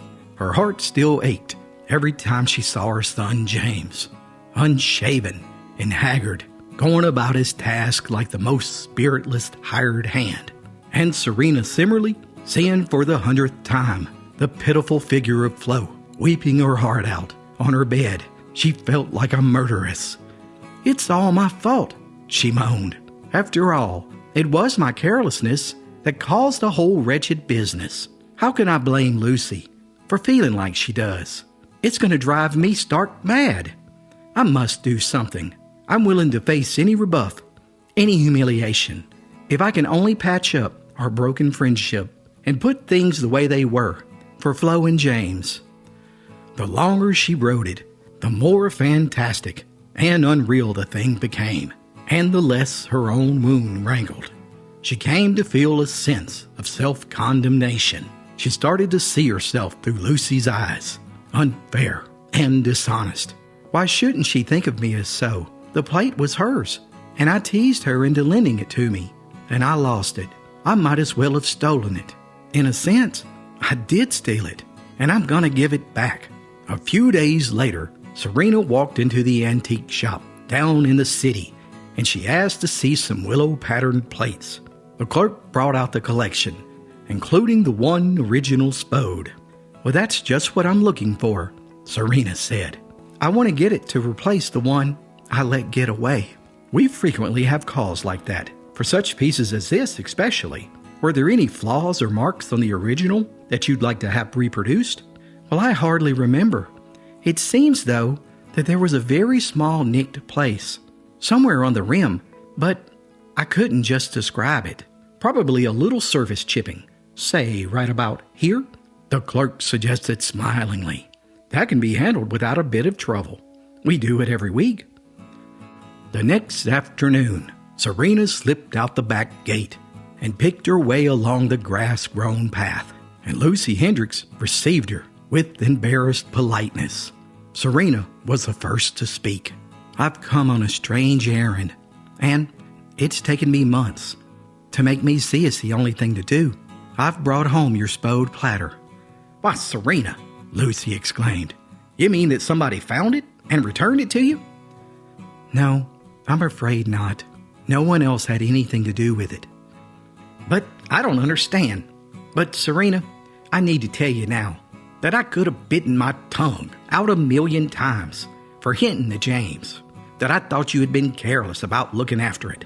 "I wasn't careless, Lucy," Serena lied. Though in her overwrought state, she made herself believe that she was telling a hideous, damning truth. "Lucy, I've always envied that platter. I wanted it, and I took it, and it's nearly driven me insane. It's wrecked our children's lives. Now, I'm begging you to take it back, and to please forgive me." With that, Serena buried her face in her apron, sobbing hysterically. Lucy, too, was crying unabashed. "Oh, my dear, I'll never believe for an instant that you deliberately took it. I can understand. But if it'll make you feel better, and it'll help us fix things up again for the children, I'll take it." The two women dried their eyes and clasped each other's hands in a pledge of old friendship renewed in the burning baptism of tears. Then they worked out a plan to explain matters to James and Flo, involving neither accusation or confession, instead smoothing out all the differences and wiping out all ill feeling. "What in the world am I going to do with 2 spodes?" Lucy asked herself in bewilderment. "I don't suppose the antique dealer would take one back, but John better never see this. But the funny thing is, he's never even suspected the old one wasn't in his place all this time. But I wouldn't want to go through that nightmare of this thing again for all the china in the world." Thereafter, one spode, the one Serena had bought, was placed in the familiar corner of the cupboard. The other was carefully hidden in the linen closet, under the best tablecloths. The secret would be safe here, since no man ever set foot in that sanctuary. Meanwhile, Lucy and Serena's strategy worked, albeit not without a great deal of diplomacy on Flo's part.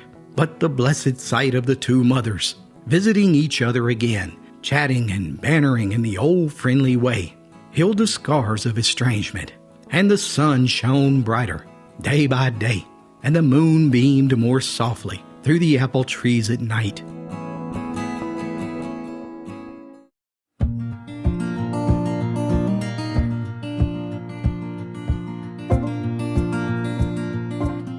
The wedding took place just after Christmas, and was followed by a dinner down at John and Lucy's house. Aunt Roxy, the live-in maid who had reigned as the queen of the Hendricks kitchen for more than 30 years, laid down the law to her mistress. "Now, Miss Lucy, you ain't going to set your foot in the kitchen today. You all got plenty to do without worrying over the dinner fixings." "Well, all right, Roxy," laughed Lucy. "I know the dinner's in good hands, and I'll obey your orders." The bridal party sat down to Roxy's culinary masterpiece, and the hostess took an appraising and approving look at the perfectly appointed table. In her full pride, Roxy entered, bearing aloft a steaming hot turkey, and was followed by her daughter as a second waitress, carrying the great golden Virginia baked ham. Lucy glanced casually at the two platters, one at the head and the other at the foot of the table. Just then, her heart stopped. Roxy had found the other spode in the linen closet. Lucy's crimson blush of mortification went unnoticed, though, for at that moment, John Hendricks rose in his place to greet the guest in true Southern wedding feast style. "Friends, before we proceed to partake of this modest meal, I wish to greet you, one and all, and bid you welcome to this happy occasion. And in honor of the occasion, I desire to bestow upon my new daughter-in-law and her fortunate husband a token of my fatherly regard and affection, something that I've kept and prized through the years, just for this day and this very hour." Lucy's heart was pounding out of her chest as John unwrapped a package that he had hidden secretly beside his chair.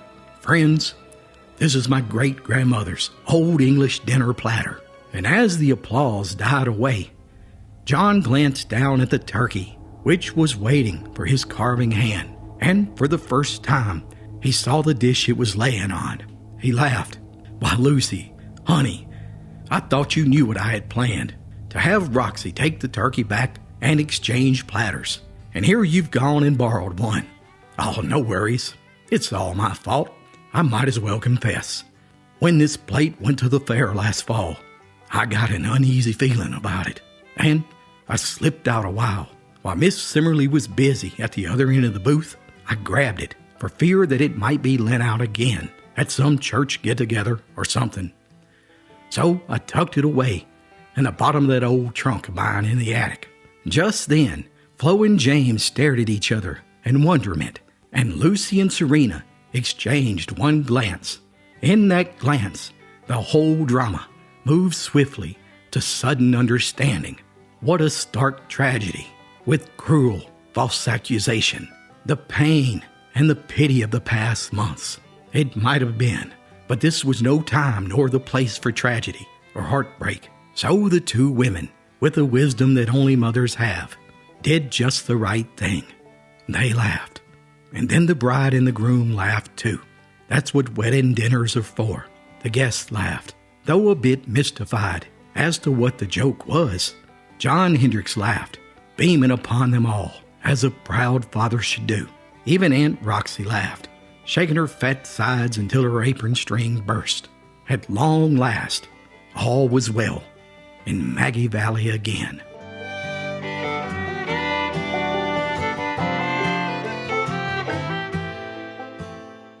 You're watching Appalachian Bedtime Stories. Stories to keep you company all night long.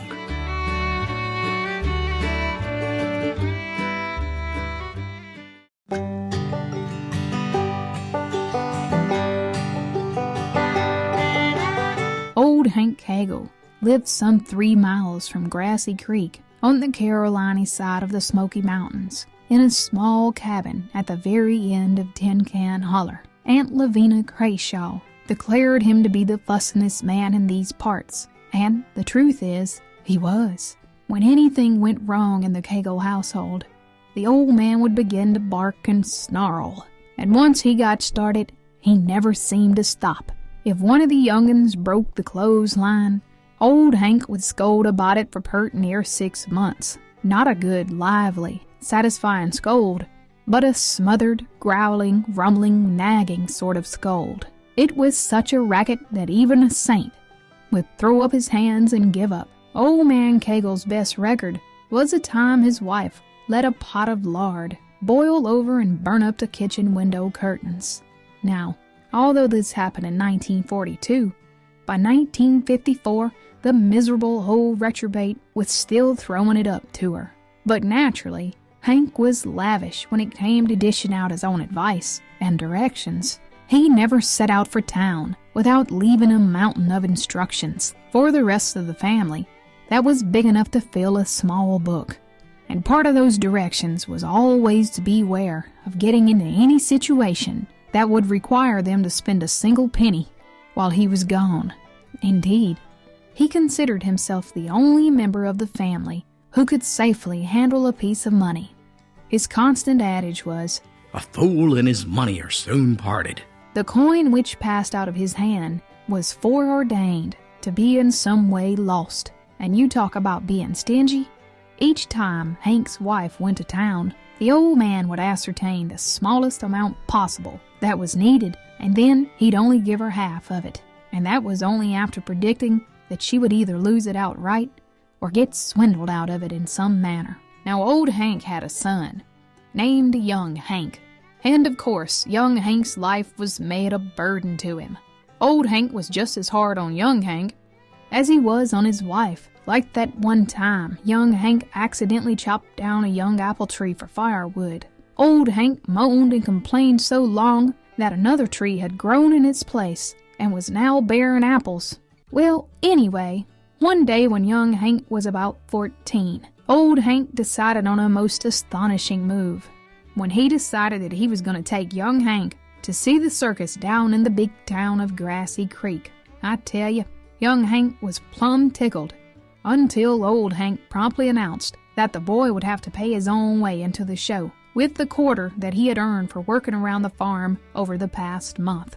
The trip down to the circus would teach the young boy how to use money. That way, he wouldn't grow up and be wasteful like the boy's mother was, old Hank announced. So they set off for Grassy Creek, with old Hank first cautioning his wife, "Keep your wits about you if you got any, and don't spend any money while I'm gone. And whatever you do, don't burn up another set of window curtains." On the way to town, old Hank admonished the boy about every 5 minutes to hold on to his money. The old man himself had 2 $1 bills, and once they arrived in town, old Hank went to a trusted storekeeper and got 'em changed into small coins, so that he would be able to pay an exact change, since he didn't have any faith in those sneaky circus folks, nor did he trust that they would give him back the right change. They would just try to cheat him out of his money. And then when they reached the fairgrounds, he said to young Hank, "Where's your money, boy?" "It's right here, Pa," answered young Hank, as he patted his trousers pocket. "What? You mean to tell me your money is laying loose, ready to just fall out of your pocket any minute? Thunder and mud, boy. Stick your right hand in and grab it, and hold tight. That's the only way a man can be sure of his money, and that's to keep it right in your fist, and keep your fist in your pocket. That's the way I've got mine," he said as he pointed with his other hand down to his own bulging pocket. "Hang on to that quarter like a dog does a root, boy, if you want to get into the show. 'Cause I tell you now, if you lose it, like I know you probably will, don't come a-whining and crying to me, expecting me to get you in, 'cause I won't." Just then, the pair began to move about the grounds, waiting for the ticket booth to open. And even after they started selling tickets, old Hank just stood back in the distance, waiting patiently, thinking that perhaps the price of the tickets might be reduced at the last minute, or that they might get a chance to slip under the tent for free. As the old man and his son waited, old Hank noticed a passel of regulation circus horses tied to a hitching post. I tell you, they were just as gorgeous as Easter eggs, and they had been used in the parade. The two Hanks walked over and started looking at them. In his enthusiasm, the young boy took his financial hand from his pocket, but old Hank detected the action instantly, and he turned on him, boiling with indignation. Get your dag-nabbit hand back in your pocket, boy. Do you want to ruin me with your carelessness? Like your mother? Like I already told you. A fool and his money are soon. But just then, one of the horses swung around, almost crashing into old Hank. It took a moment for the old man to get his bones moving, but finally he made a quick step backwards, where he tripped on a tent peg and went crashing down. Instinctively, to save himself, old Hank jerked his hand from his pocket violently, and in that moment there rained down $2 worth of quarters, nickels, and dimes into a crowd of boys who were standing by. While old Hank roared and struggled to get to his feet, the passel of boys gathered up the money, stuck it in their pockets, and disappeared into the circus tent. Now, it might not have been the right thing to do on the part of young Hank, but he too saw this as an opportunity. So he took off, dodging his way through the crowd, where he bought his ticket and rushed into the big circus tent.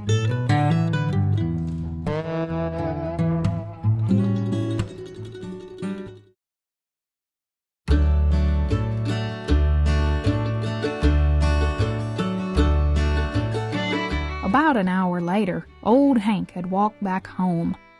He sat down on the porch, and he seemed lost in thought. Old Hank looked up as Aunt Lavina Crayshaw approached. The old woman took a seat beside him. Her eyes were softening slightly at the sight of his forlorn expression. "Well, Hank Kegel, what's got you looking like a dog left out in the rain?" she asked. And old Hank just shook his head, the corners of his mouth twitching upwards in a reluctant smile. Well, Lavina, I reckon I've learned something the hard way today. With all my fussing over nickels and dimes, in a flash, it was all gone, just like that. And Aunt Lavina spoke up. "Well, I reckon it's time you start loosening up those fists of yours. It ain't about keeping safe what you got. Sometimes it's about what you give away that counts." Just then, old Hank's wife stepped out to join him on the porch, and old Hank looked up at her. "Baby, let's go to town tomorrow. It's about time I bought you a new set of kitchen window curtains. No strings attached."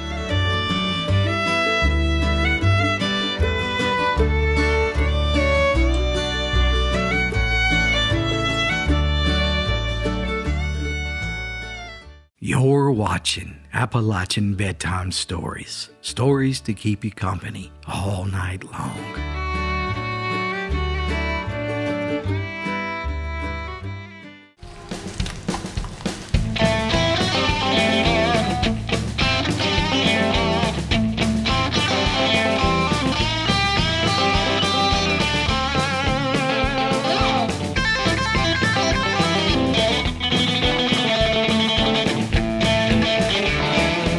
As long as anyone could remember, young Amos Crowder had been hearing about the train. It passed through Asheville, 40 miles on yonder side of the mountain. Everybody that came back from there had something to tell about it. "Oh, she's a sight to behold," they said. "She's got one eye right in the middle of her forehead. Go see her in the nighttime. And there she comes down the track, glaring like a one-eyed wildcat, staring into a pine torch. And racket, she comes a-raring like a square dance on a tin roof." Amos sure did have a hankering to see that train critter for himself. At one time when his ma and pa went down the mountain to the valley town to sell their apples, Amos saw his chance. So he whistled up his dog Coy, and off he went. And as he trudged down the mountain trail, Amos got to thinking that it might not be a good idea to take his dog along. How was he going to prepare Coy's mind for the sight of that train? Hell, that thing might scare him right out of his skin. He might run clean away and never come back. And Amos didn't want anything like that to happen. After all, Old Coy was the best bear dog anywhere in the Smoky Mountains, and everybody knew it. And Amos, well, he loved him like a brother. After a while, Amos had got down the mountain to the cabin where old man Jenkins lived, and just then the idea came to him that he might ask the old man to keep Coy until he got back from his travels. Yeah, that's what he'd do. No use taking chances with such a valuable dog. He opened the front gate and walked up to Mr. Jenkins' cabin and knocked at the door. It opened with a crack, and soon a gun barrel came poking through. Young Amos gave a holler and quickly backed away. Well, hold on there, Mr. Jenkins. Just hold on a minute. I don't mean you no harm. Well, who is it then? Came old man Jenkins' voice from the inside, and it sounded mighty mean. It's me, Amos Crowder. Oh, it is you, young Amos. Old man Jenkins stuck his head out the door. Well, where are your raisins, boy? That ain't no way to act, to come a knocking at the door without even a whoop or even a holler. How's a man to know if you were friend or foe? Where's your manners? Next time, give a holler before you open that gate. Well, yes, sir, Mr. Jenkins, I sure will. I beg your pardon for giving you such a scare. Well, all right then. What are you here for? Well, I'm off on a trip, Mr. Jenkins, and I just wondered if you'd do me a favor while I'm away in foreign parts. A favor? No, I don't know about that. And just like that, the old man pulled his head back in and began to shut the door. Well, I'll pay you well if you can help me out, Mr. Jenkins, cried young Amos. Oh, you will? Well, that's different. And Mr. Jenkins looked out again. What is it you want me to do? What's the favor? Well, I was going to ask you to keep Coy for me while I'm away. Coy? You want me to keep that dog Coy while you're away? A greedy gleam came into old man Jenkins' eyes. Well, bring him right in, Amos. That's a favor I won't even charge you for. I'll keep him here and treat him as kindly as if he were my own child. Yes, sir, I sure will. Well, that's mighty nice of you, Mr. Jenkins, Amos replied. And then he whistled Coy into the cabin, and he shut the door. Just like that, Amos was off on his journey, satisfied and resting easy in his mind. But you see, he had clean forgot what folks said about old man Jenkins.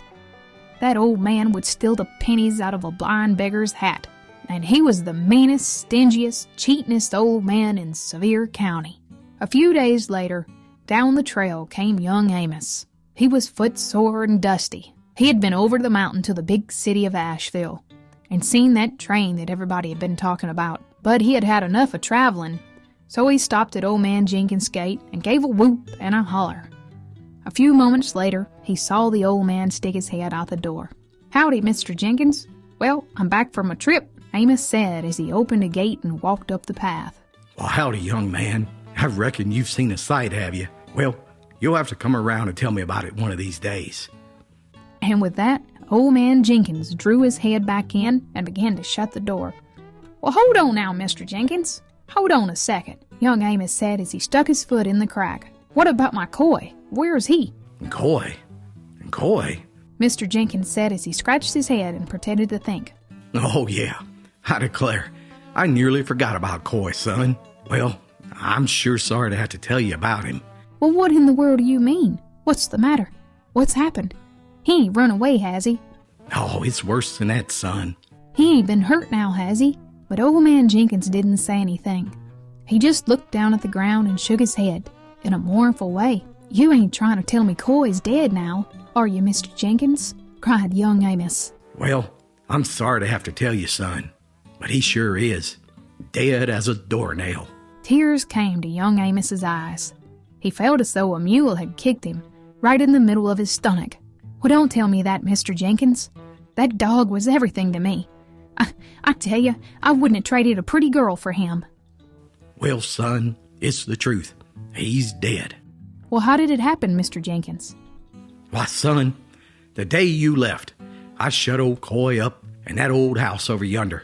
I'd been renting it out to some powerful dirty folks, and they left it plumb full of bed bugs. And I reckon those bugs hadn't had nothing to eat for the longest time, and they were powerful hungry. Anyway, they set into Coy the night I put him in there, and they ate him up, hair, hide, and all. Wasn't nothing left but his bones. And Amos turned around to go home. "Those bugs don't know what they've done to me," he said as he stumbled down the path with his head hanging. He glanced back as he opened the gate. But you see, Mr. Jenkins was grinning from ear to ear, though he had done something mighty smart-like, and he was tickled pink with himself, and that set young Amos to studying. He stood a minute with his hand on the gate, when he turned around and walked back up the path again. Mr. Jenkins, and I declare to goodness, this has hit me mighty hard, and I'm clean wore out with traveling. I tell you, I feel so bad, I don't know if I can make it back up that mountain again to get home. You know it's a mighty steep climb from here to my cabin. Wouldn't you lend me your mule to ride on the rest of the way? Oh, I don't know about that now. I need my mule here at home. I got some plowing to do today. Matter of fact, I got plowing every day this week. Well, Amos stepped up on the porch. Well then, Mr. Jenkins, I reckon you'll just have to give me some dinner, and some supper later on, and put me up for the night. I ain't got the strength to go a step further. Now hold on now, you whippersnapper. You ain't that bad off. Mr. Jenkins snapped back with a worried look on his face. Well, yes, sir. I sure am, Mr. Jenkins. I'm laid low. I'll have to stay the night with you. I sure will. Well, there ain't nary a chance I'll ever let you do that. Maybe I better lend you my mule after all, as long as you promise to bring him back tomorrow. Sure and certain. Well, sure as shooting, Mr. Jenkins. Why would you ask such a thing? You know I'm as honest as a day is long, just like my pap and my old grandpap afore him.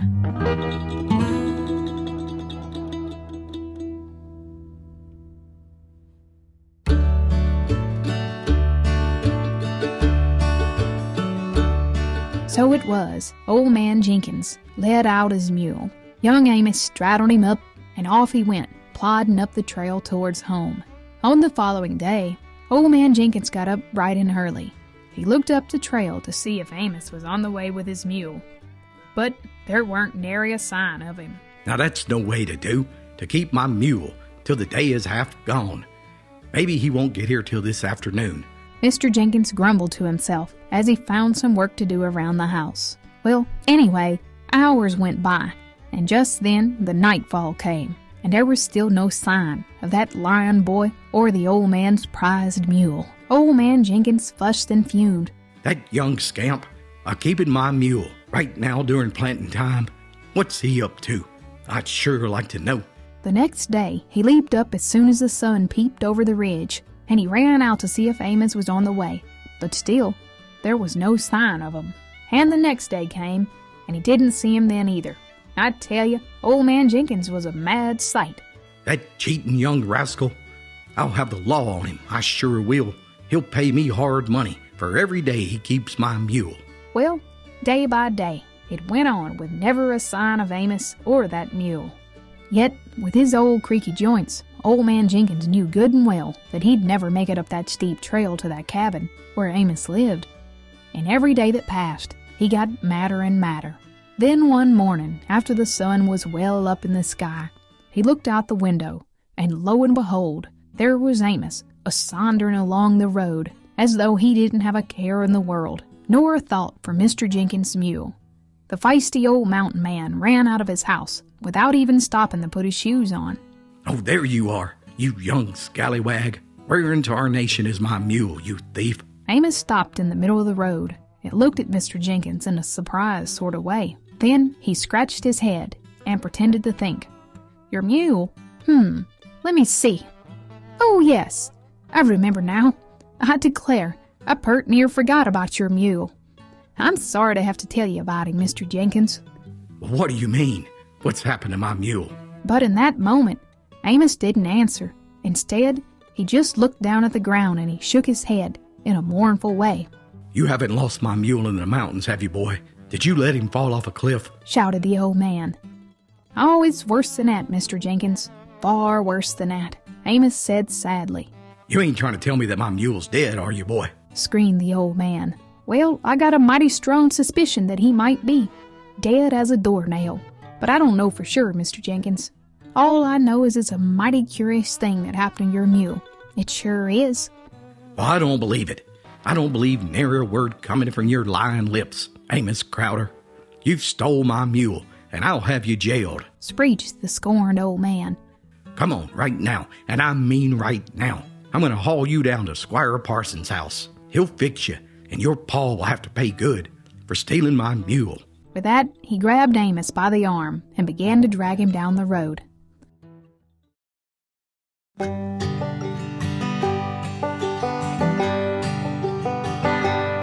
When they got to the crossroads where Squire Parsons lived, old man Jenkins stood at his gate and hollered, "Squire Parsons, come out here and come out here now. I want you to tend to this mule thief." And there he stood, a-shoutin' and a-vaporin', until the old squire came out on the porch to see what all the racket was about. "I want you to throw this boy in a jailhouse, Squire." Old man Jenkins shouted as he shook his fist in the air and stomped his bare feet. "I want you to haul him off to jail right now." Now, Mr. Jenkins," began Squire Parsons in a kindly voice. "He stole my mule, I tell you. He borrowed my mule and he won't bring him back. He said something curious happened to him. It ain't so. He stole him, I tell you. Plain and simple. He's a plain mule thief, and I want the law on him." Squire Parsons held up his hand. "Now calm yourself, Mr. Jenkins. Just calm down. Let me hear both sides of this dispute. What's all this about, Amos? What happened to Mr. Jenkins' mule? You tell me now, straight out, you hear?" "Well, it happened like this, Squire Parsons. As I was riding along, heading towards home, when Mr. Jenkins let me that mule, I saw some turkey buzzards sort of sailing around up there in the sky, and they kept circling, lower and lower. I never thought anything about it until they were right over my head, and it came to me then that it was mighty peculiar how close they had come. I could have reached up and grabbed one, and all of a sudden, one of them swooped down and grabbed Mr. Jenkins' mule by the tail. He upended that mule and heaved me off right over the critter's head. Just like that, the buzzard went a-sailing off with that mule, a-flying and a-crowing like a rooster." "Now hold on, boy," exclaimed Squire Parsons. "I've seen many a turkey buzzard in my life, but nary one that could crow like a rooster. Well, I swear just as sure as I'm a-living, that buzzard went a-flying off with that mule," Amos insisted, "and with all the buzzards following after. Last I saw of 'em, they were clearing the top of Walden's Ridge. I reckon those buzzards hadn't had anything to eat in the longest time, and they were powerful hungry. And by this time, you can be sure they've eaten Mr. Jenkins' mule and picked his bones clean." "You hear that, Squire Parsons?" yelled the old man Jenkins. "He expects us to believe a golly whopper like that, and he stands there and tells such hogwash with a straight face." Just then the mountain boy spoke up. "Well, the way I figured, if a bunch of hungry bed bugs can eat a full-grown dog, like what happened to my coy, then a bunch of hungry buzzards can fly off with a mule and pick his bones clean." With that, it all came out how Mr. Jenkins had acted about Coy. What's sauce for the goose is sauce for the gander. If my dog comes back to life after being eaten by bed bugs, then maybe your mule will come back to life after being eaten by the buzzard. And that's how it all turned out. Squire Parsons made old man Jenkins fetch Coy from the woods where he'd been hiding him, and then young Amos brought back the mule. Now, you'd like to think that old man Jenkins learned a lesson from all this, but I tell you, folks in the mountains say that he's still just as mean and stingy and cheating as ever afore. You're watching Appalachian Bedtime Stories. Stories to keep you company all night long.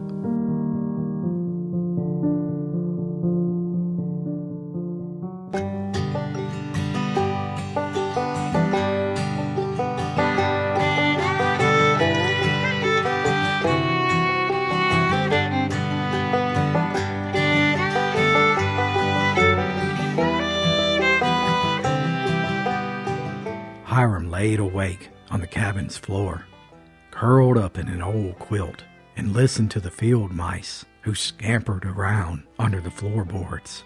Outside, a light misty rain fell as bullfrogs sang out from their hiding places. The dawn was finally breaking, and Hyam knew that old man Tatum would fire him if he didn't get up and go open that gas station before the locals were out and about.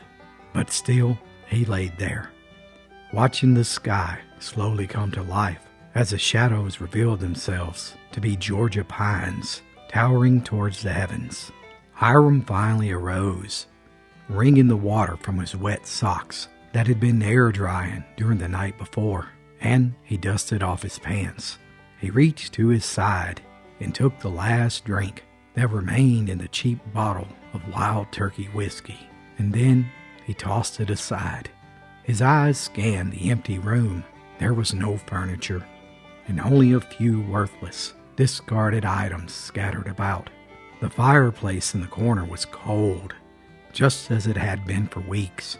And just then, there was that pain again in his stomach, a reminder that he hadn't ate the day before. His mind drifted back to the cotton fields of Mississippi, those muddy rivers and sunsets that seemed to burn for hours during the hot summer months. It was all as clear as a painting in his mind. He finally made it to his feet, and he walked outside. The ground was slick with mud, and he saw something shining in it that had been washed clean by the rain. A dime. This day was already off to a good start, he thought as he slid it into his pocket. The sun was just now beginning to peek through the trees and onto the porch of his shack, whose front door was sagging so heavily that it had cut a path into the wooden floor. It was time to get a move on, so he set out down the long red clay driveway that was so muddy he had to leave his truck parked on the main gravel road about an eighth of a mile away just to keep from getting stuck. His boots sunk into the muck with each step, and when he reached the road, the interior of the truck was soaking wet since the back glass was busted out. The keys were still in the ignition, and he turned the engine over. But no luck. Only a few pops and clicks. The battery cable must be loose, he thought, as he opened the hood on the old International. The rat's nest of patchwork wiring that scattered across the engine bay signaled that its best days were behind it. And after a few more attempts, it was clear that old Betsy wasn't in the mood today. And Hyam grabbed a small toolbox from the bed of the truck and set it down beside him as he sat on the tailgate, waiting for some kind soul to come along and stop and offer him a ride. And Hyam had seen old man Tatum fire several men for showing up late or skipping work altogether. Ain't nary a thing worse than a man who's afeard of an honest day's work. The old man had little patience for freeloaders and half-assers. Hyam pulled a half-smoked cigarette butt from his jacket and took a few puffs as the forest around him slowly came to life. The rain had stopped as a doe and her fawn stepped out of the woods cautiously, flicking her tail as she stared at Hyam before crossing the road and leaping across a ditch, and then disappearing into the woods again. The immediate area surrounding the truck was lined in tall, overgrown wildflowers, and for a moment, Hyam seemed to focus on them, daydreaming, until the sound of crunching gravel could be heard in the distance as an old Ford truck came into view. An elderly man rolled down his window and took a plug of tobacco from his cheek and tossed it out. "You need a ride?" the old man asked. "Oh, yes, sir, I do," Hyam answered as he set his toolbox in the bed of the truck and climbed into the passenger side. The old man reached on the steering column and pulled the transmission lever into drive. "Is that your International there?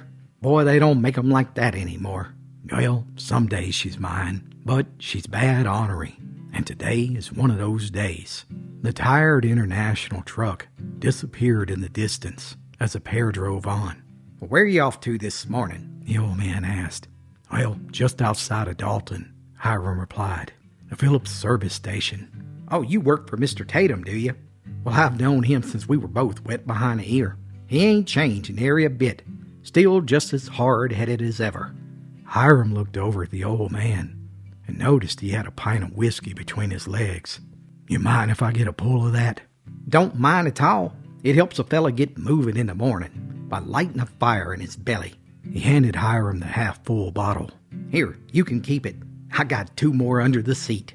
Hyam took a hard pull and then slipped the bottle into his jacket. "You married, stranger?" the old man asked. But Hyam just shook his head no as he gazed out the foggy window at the passing trees. "Well, good for you, attaboy. I tell you, I've been married for 42 years, and I ain't had nary a single day of peace since the wedding." Hyam didn't respond. Instead, he took another drink. The gravel road soon turned to rough blacktop, as a truck picked up a bit of speed and the forest began to clear, with the occasional house, with yards that were littered with junk cars and storm shelters. And just then the truck passed through a clearing, and the bright morning sun shined on Hyam's face. He closed his eyes, and once again he thought of Mississippi. He could feel the heat on his skin, that burning humidity in the air, and the smell of that delta fertile soil. Now, it's true that the delta was his home, but it was also the place of his greatest heartbreaks. You see, Hyam was born in Greenwood, in a run-down shack that locals called a shotgun house. Now, Greenwood was once the cotton capital of the world and had made the rich landowners filthy rich, while the poor blacks and whites that worked in those farms wallowed in poverty. And he had never known his father, who disappeared before he was even born, and his mother had passed away when he was just a boy. With no relatives to take him in, Hyam and his older sister, Rose, bounced around in foster homes for a couple of years, never staying in a home more than a couple of months. Yet, the brother and sister did the best they could to take care of each other. And truth is, they were the only ones who truly understood one another. They would frequently walk together, picking wildflowers, and Rose would always make necklaces out of them, always putting one around her brother's neck, pretending that they were rich and lived in a faraway land, in a beautiful house. She would always say, Life is like a field of wildflowers. No matter what life throws at them, they thrive in the sun and bend gracefully in the wind. Despite their love for one another, it seemed the foster parents were more interested in collecting the check from the state for taking the kids in than they were for caring for them. And most families wouldn't take in 2 kids. So, before long, he was separated from Rose, and he never saw her again. Just like that, Hyam had no family and nowhere to feel that he belonged.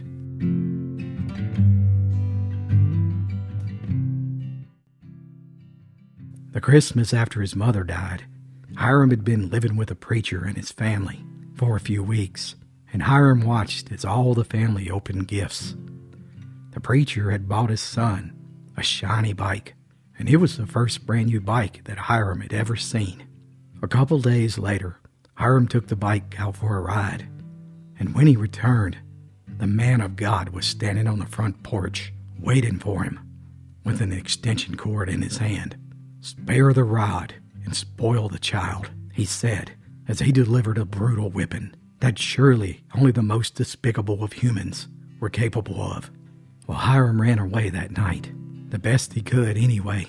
He had whelps all over his back and his legs for weeks. At 11 years old, he was now on his own and found himself picking cotton for $6 a week, bouncing around from plantation to plantation. You know, life has a sense of humor like that. While most people had fond memories of childhood, Hyam had barely survived it. And by the time he was 18, he had lived a life of abuse and poverty that could fill an encyclopedia on the subject. And then there was that one summer with Kora. She, too, had survived an abusive childhood, and her jet black eyes hinted at the pain that she somehow had buried deep inside and would never speak of again. Kora was a light in Hyam's otherwise dark world, but alas, their relationship was just as explosive as those violent summer thunderstorms that rolled across those cotton fields, packed with terrifying lightning, blinding rain, and powerful winds that frequently destroyed any and everything in its path. It proved impossible to sustain, and it certainly didn't help that Hyam had never experienced stability in his life, and before long, he left their stormy relationship behind and bounced around from place to place, picking up odd jobs and never staying for more than a couple weeks. He had been in the lumber camps down in Gadsden, Alabama, and those construction crews up in Crossville, Tennessee. Another day, another town, another boss. It was all just like a blur. And now, here he was in Dalton, Georgia, working at a gas station, changing oil and fixing flats for old man Tatum. Yet, despite the years and the miles between him and the Mississippi Delta, Hyam still felt the pull of that muddy river. There would always be the pain and the lessons of his past and how it had shaped the man that he had become. Just then, the old Ford truck began to slow down, and Hyam was pulled back to the present, and he opened his eyes. There was the gas station ahead. He reached for the bottle one last time and finished it down. "Thanks for the ride," he said as the truck pulled into the parking lot. The old Ford truck rattled to a stop in front of the service station. The sun was fully up, casting long shadows across the cracked asphalt. The station, well, it looked as worn as Hyam felt, with peeling paint and a sagging roof and an old rusted, creaking Phillips 66 metal sign swaying gently in the morning breeze. As Hyam walked towards his normal spot in the service bay, he spotted old man Tatum standing outside his office with his arms crossed and his face set in a deep scowl. The old man's eyes narrowed as he watched Hyam approach, and Hyam, well, he braced himself. "You're late, Hyam," Tatum barked, his voice rough like gravel. "And it ain't the first time, neither.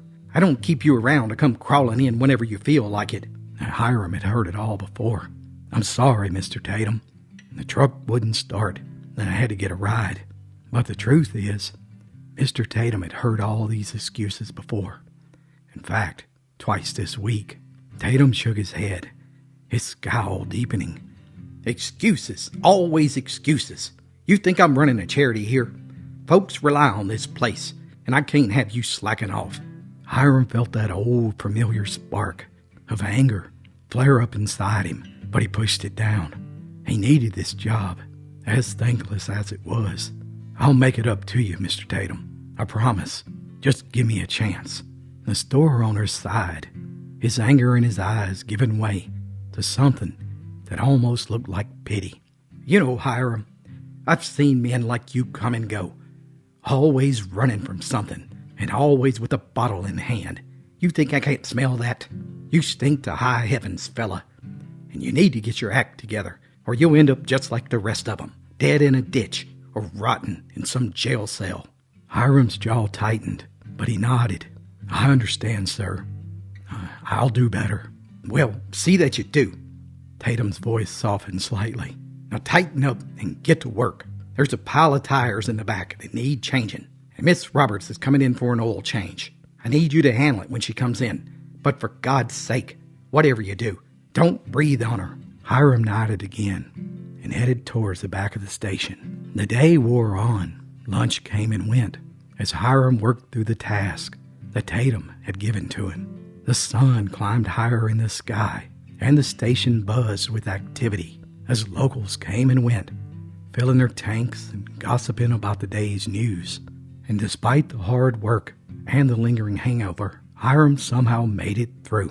Old man Tatum took the open sign off the window and then locked the office door for the day as Hyam pulled the garage door bay down.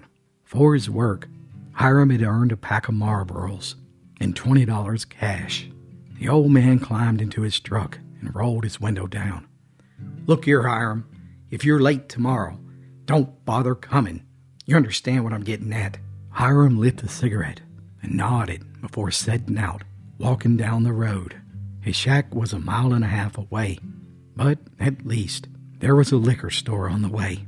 But before he got 1/4 mile down the road, a shiny Buick pulled over. "Need a ride?" A voice called out. Hyam looked up, surprised at his sudden good luck. The driver was a woman with dark hair and warm, familiar eyes. She looked at him with a bit of curiosity as he leaned down to open the car door. "Yeah, sure, thanks," Hyam replied, opening the passenger door and sliding in. Moments later, the woman pulled back onto the road, and they drove in silence for a bit. Hyam glanced over, feeling a strange sense of deja vu. "Do I know you, ma'am?" he asked, with a question slipping out before he could stop himself. She smiled with a bit of amusement in her eyes. I was just about to ask you the same thing. You look familiar, but I can't quite place it. They lapsed into silence again, each lost in their own thoughts as the drive went on. And before long, the blacktop soon gave way to the narrow gravel road, and the rural houses turned into woods that passed by in a blur, the fading light of the sun casting long shadows across the road. Hyam felt a strange, sobering pull, like he was on the edge of remembering something important. And in the distance, Hyam's old international truck was still parked on the side of the road in a patch of tall wildflowers. "You can drop me off at that truck. Much obliged for the ride, ma'am," Hyam said. Well, what's wrong with your old truck? The lady asked. "Oh, she's got a wild streak in her, but I've thrown a lot at her, and she just needed a break today. That's all.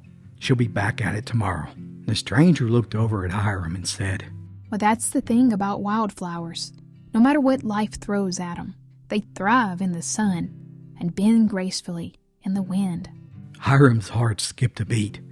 He turned and looked at her, his eyes wide with shock. His mind drifted back to the little girl who made wildflower necklaces once upon a time. "Rose?" he whispered. "Is that really you?" Yes, Hyam, it's me. Hyam froze in stunned silence.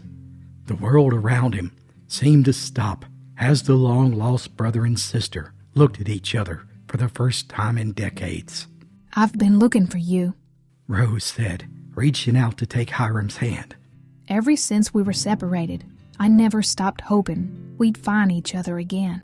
Hyam squeezed her hand, a tear slipping down his cheek.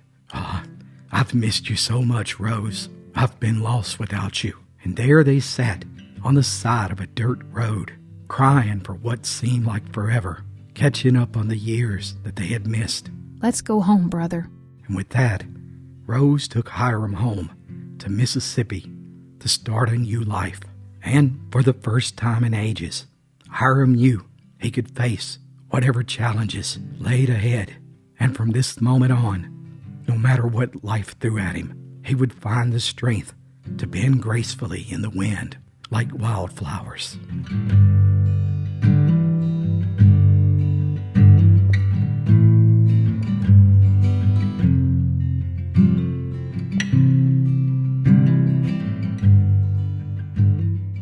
You're watching Appalachian Bedtime Stories. Stories to keep you company all night long.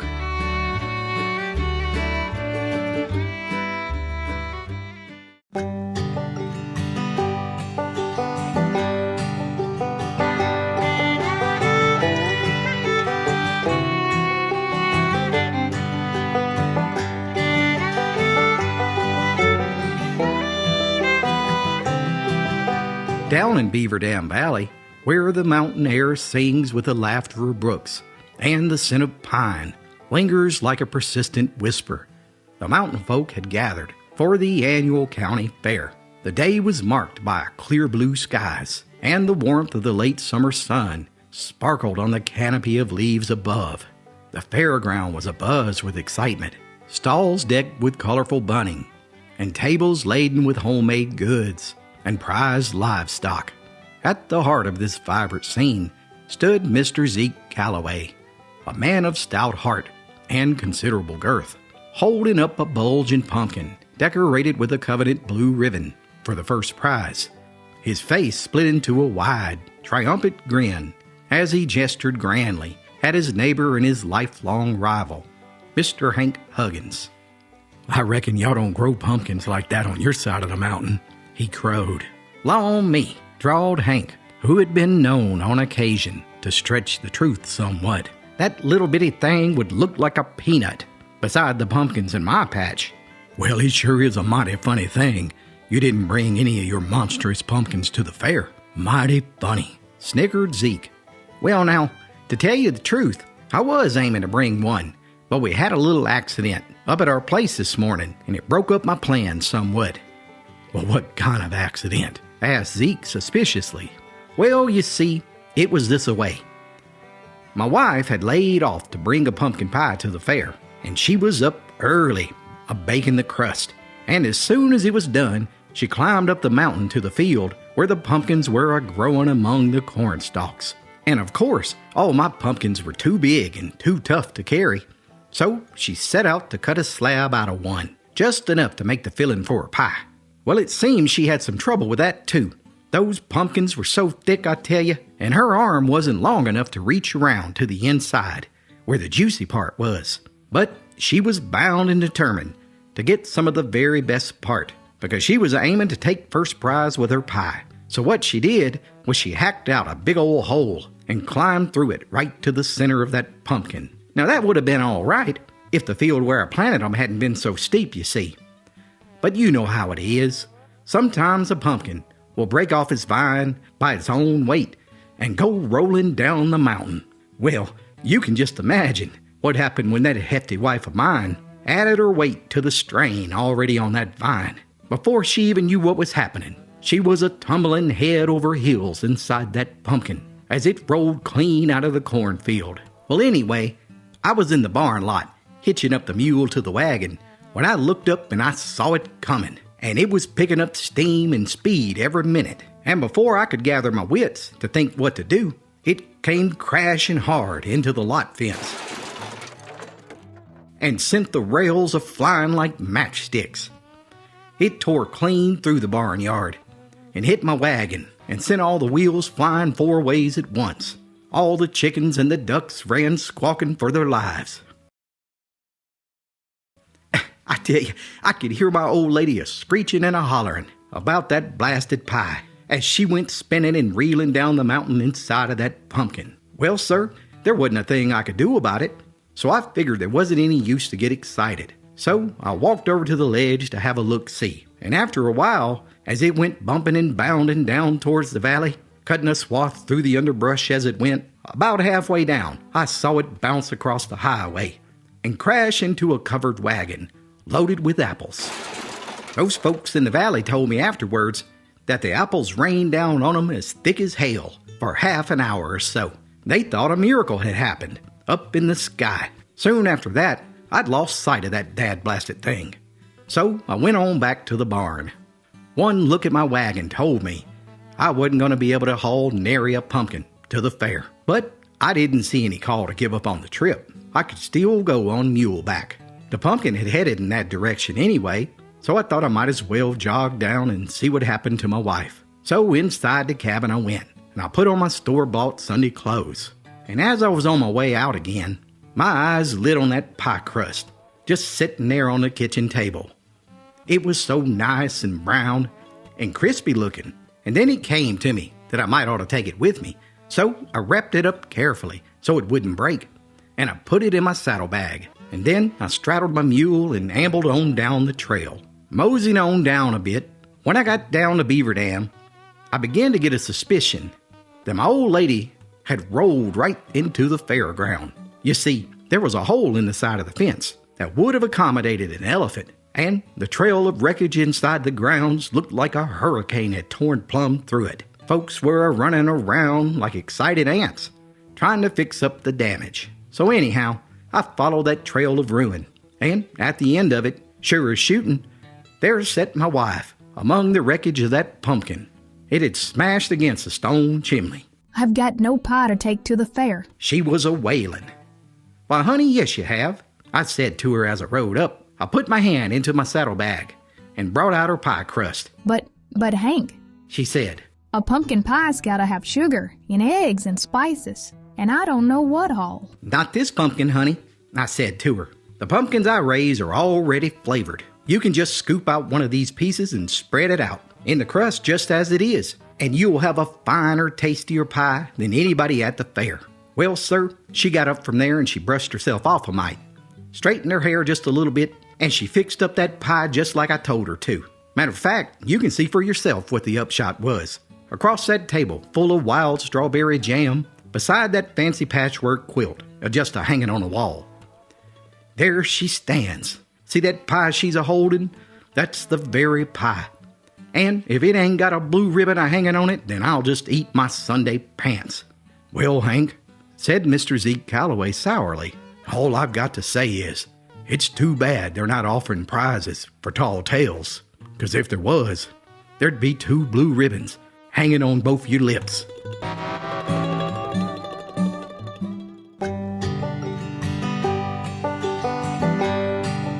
Hey y'all, this is Sarah. And JD. Thank y'all so much for tuning in. If you like good old-fashioned storytelling, told by a master storyteller, just like you were back on the old homestead, sitting on the front porch listening to Mama and Papa, then you're at the right place. Go ahead and hit that subscribe button and click the bell.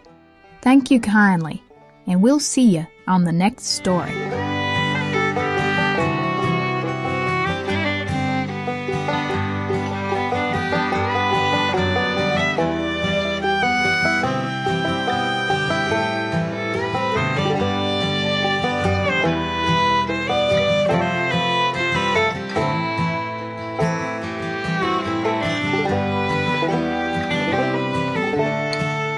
You're watching Appalachian Bedtime Stories. Stories to keep you company all night long.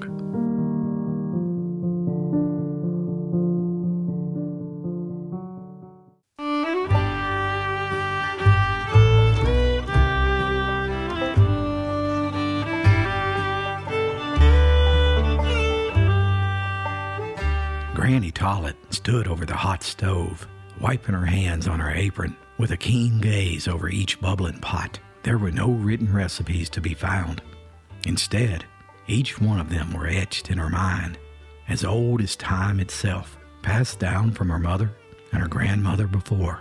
The kitchen smelled of chicken and dumplings and cornbread. But it was the aroma of the sweetness coming from the oven that caught my attention. "Granny, what kind of pie you cooking? It sure smells good," I asked. Well, child, I can't keep no secrets from your nose, can I? Granny Tollett smiled as she stirred the dumplings. It's apple pie, with just a pinch of cinnamon. Every time I bake an apple pie, my mind always drifts back to that time Sally Ann baked an apple pie for the revival. Did I ever tell you that story? "I don't reckon you have, Granny," I said as I took a chair at the kitchen table, just as Granny pulled the golden brown pie out of the oven. Just then, Granny began. Talk about apple pie. There never was a more astonishing apple pie than the one Sally Ann beat up for the all-day preaching that went on down at Harmony Baptist Church a few years ago. Now, back in those days, folks came to the preachings from all over the countryside, as far away as Sandy Creek and Turkey Bottom, even Huggins Crossroads. And they brought all their dinners with them, and between all the sermons and the singing that went on in the morning and the afternoon, they'd spread their victuals all over the ground, picnic style, I tell you. And a finer spread of food you never saw. All the women folk tried to outdo everybody else, with their pies and their cakes and their roast chicken and whatnot, and Sally Ann had her mind set to have an apple pie that would top everything else at the revival. She started on it on an early Wednesday morning, mixing up her meal and molasses, cutting up the apples and such fixings to make it extra fancy. After she'd had it on the fire a spell, it came to her that she forgot to put the salt in it. Now, every good cook knows that a pie's not right without a pinch of salt.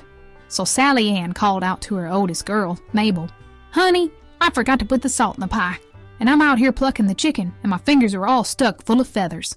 Run in the kitchen for me and put a good big pinch of salt in it." "I can't, Ma. I'm a-ironing my dress for the big doings tomorrow. If I stop now, my iron'll get cold."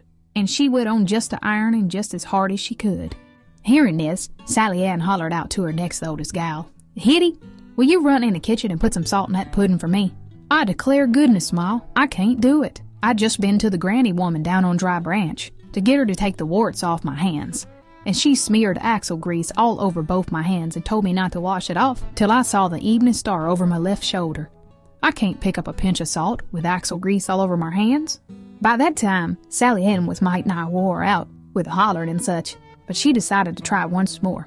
"Essie, can you run in the kitchen and put some salt in that pudding for me?" "Golly, Ma, I'm a-lying here in the bed with cucumber peelings all over my face, trying to bleach the freckles off before tomorrow. I can't get up now. Ask Miley to do it." Now, Miley was the youngest daughter, and naturally she was spoiled plumb rotten, and Sally Ann thought she'd give it a shot, so she called out, "Miley, get yourself in the kitchen and throw some salt in that pudding for me." Goodness sakes, Ma. I'm working like a fire to get my hair rolled up on old stockings, so I'll have curls for the get-together tomorrow. I ain't got time to salt that pie. Now, by now, Sally Ann had plumb run out of gals to ask, so she hollered to her only son, "Thomas, please go in the kitchen and throw a spoonful of salt in that pie for me." But you see, Thomas was busy too. Oh, he was a young, handsome fella that all the girls at church were crazy about. And he had just about reached the age where he was starting to notice them back, and he was aiming to do a little courting tomorrow. Just then he answered his mama. "I can't, Ma. I'm full of bear's grease, since I've been slicking down my hair with it. And now I'm a-greasing my Sunday go-to-meeting boots. I can't put any salt in that pie right now." Now, by that time, all the children were used up, so Sally Ann began to holler at her old man. "Parson, can you stop whatever you're doing and go put a spoonful of salt in that apple pie?" "Oh, I can't do it now, Mama. I'm cleaning my gun for tomorrow. Supposing a nice fat rabbit ran across the road while we were a-going. If my gun wasn't ready, we'd miss a good rabbit stew for supper. I got my hands full of gun soot. I can't take care of your pie right now." "Oh, tarnation," Sally Ann thought to herself. She was clean out of patience. "I'll do it myself." She went and washed the feathers off her hand, and she marched right into the kitchen. She got a good big pinch of salt, and went over to the hearth where the bowl of apples and the sugar and the flour and the cinnamon were sitting, and she threw it in. Well, after a while, Mabel got her dress all done up, and she started to feel a little ashamed that she hadn't done what her mama had asked her. So she went over to the salt box and got a big pinch and threw it into the mixture. Edie got to feeling bad about refusing Ma, too. "I reckon I could put a pinch of salt in that pie if I tried," she said. And then she went into the kitchen. She picked up a spoon with her black greasy hands and dipped a big dose of salt and stirred it in the bowl. Then Essie was lying back on the bed with her face all covered up with cucumbers, and she got to thinking that she hadn't done right not to help her Ma when she was asked. So she got up, she went to the hearth, and she put some more salt in the mixture. No sooner than she'd got out of the way than Miley came into the kitchen with her hair done up in knobs all over her head. She got a good-sized pinch of salt, and she dropped it in with the apples. And Thomas, he got to thinking about it after he finished his boots. So in the kitchen he went, and he dipped up a good big tablespoon. Being a boy and all, he didn't know much about such things, and he thought you had to put as much salt in the apple pie as a pot of stew. Well, directly, Paul's conscience got to hurting him too, and as soon as his gun was all shined up and loaded, he clumped into the kitchen, dipping a heaping spoonful of salt, and he threw it over in the bowl of apples and stirred it up real nice. At last, the apple pie was done, and Sally Ann took it off the fire. It turned out of the pot just as pretty as you please. "That's as fine a looking apple pie I've ever saw," Sally Ann thought to herself. "With a pie like that, I might even ask the preachers to have some tomorrow."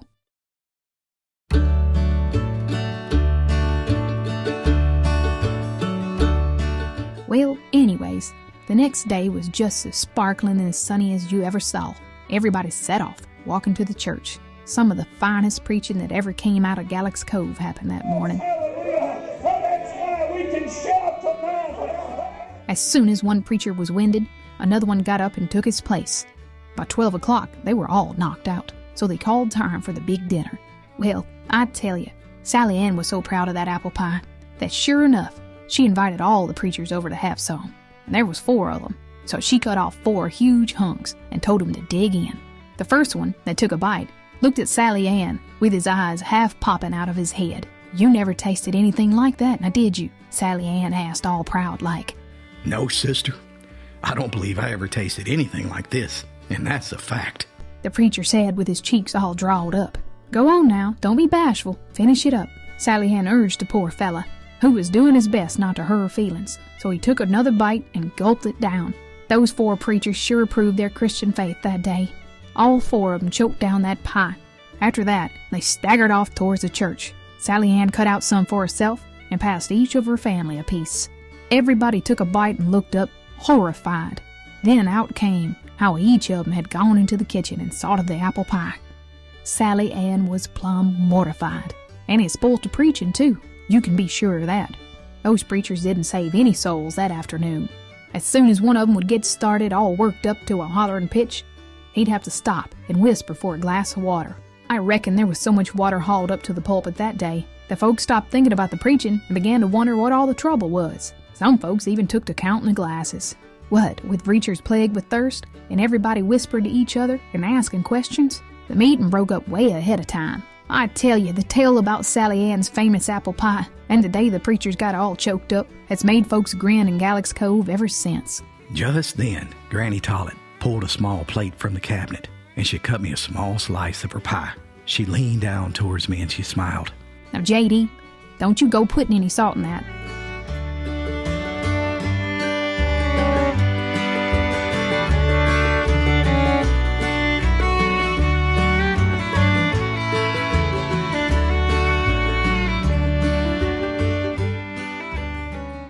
You're watching Appalachian Bedtime Stories. Stories to keep you company all night long.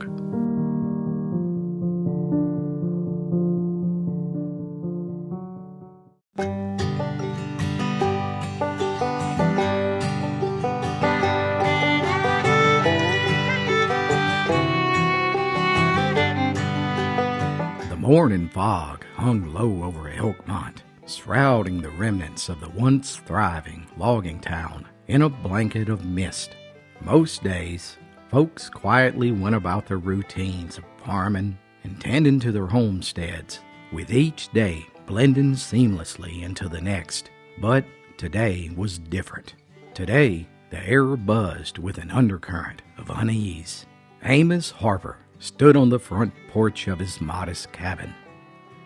He gazed out at the forest, where the first rays of sunlight began to peek over the summit of the Smoky Mountains in the distance. His wife, Mary, emerged from the cabin, her eyes still heavy with sleep. What's on your mind, Amos? She asked, knowing her husband's ways and routines better than he realized. Well, I was just thinking about that meeting today, Amos replied, his voice tinged with apprehension.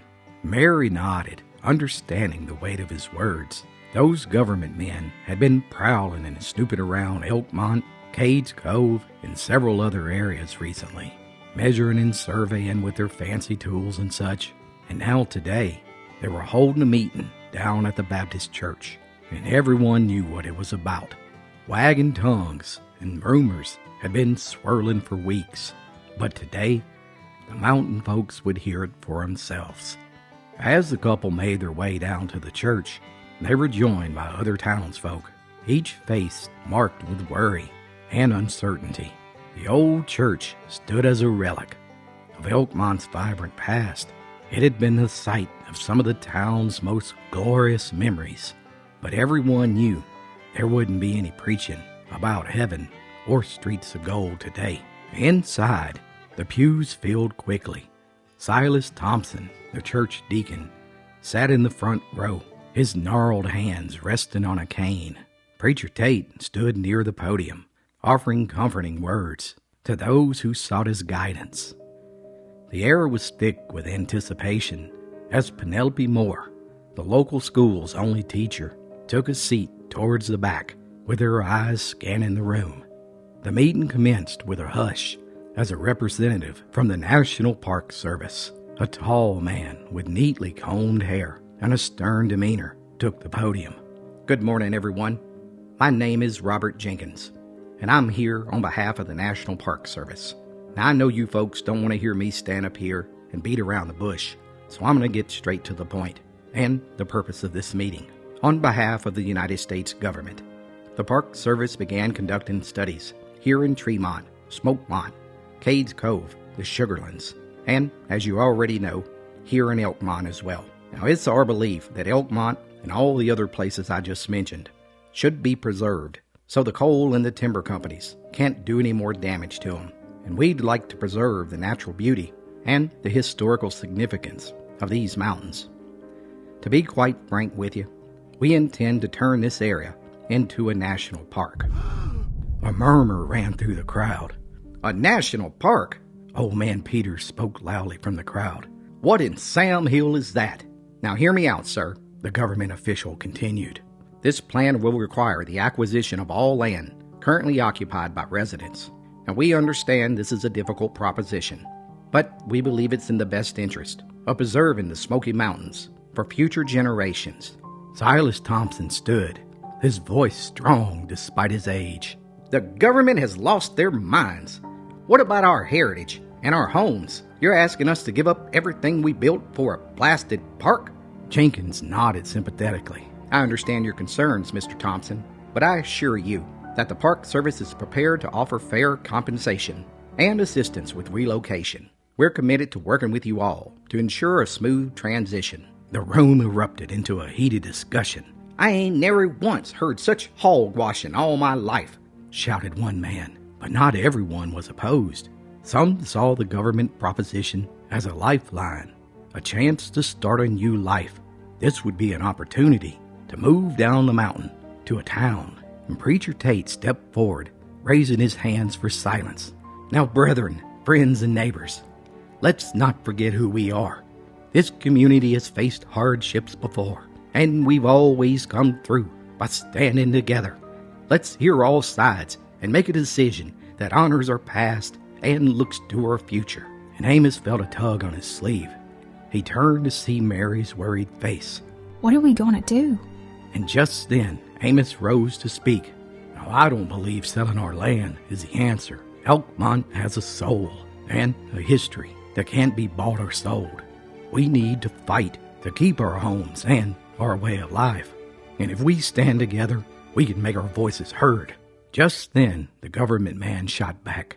"Well now, sir, that's mighty noble of you to speak so strongly about the value of this land. And I assure you, the United States government feels the same way, and will make sure that it's preserved for generations to enjoy. Every property owner in this room will receive a generous payment for your land within the next week.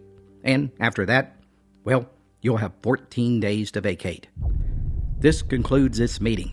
Thank you all for coming."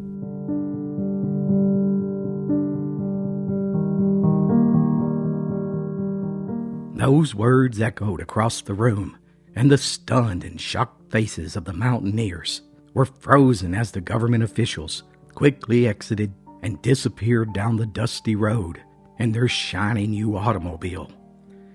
Mary looked at Amos with fear in her eyes. They can't do this to us, can they?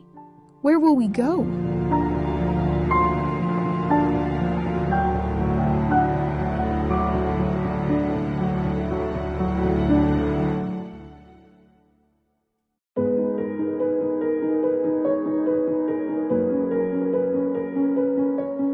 The days following the big meeting down at the church were tense and filled with uncertainty. The once tight-knit community of Elkmont now found itself bitterly divided.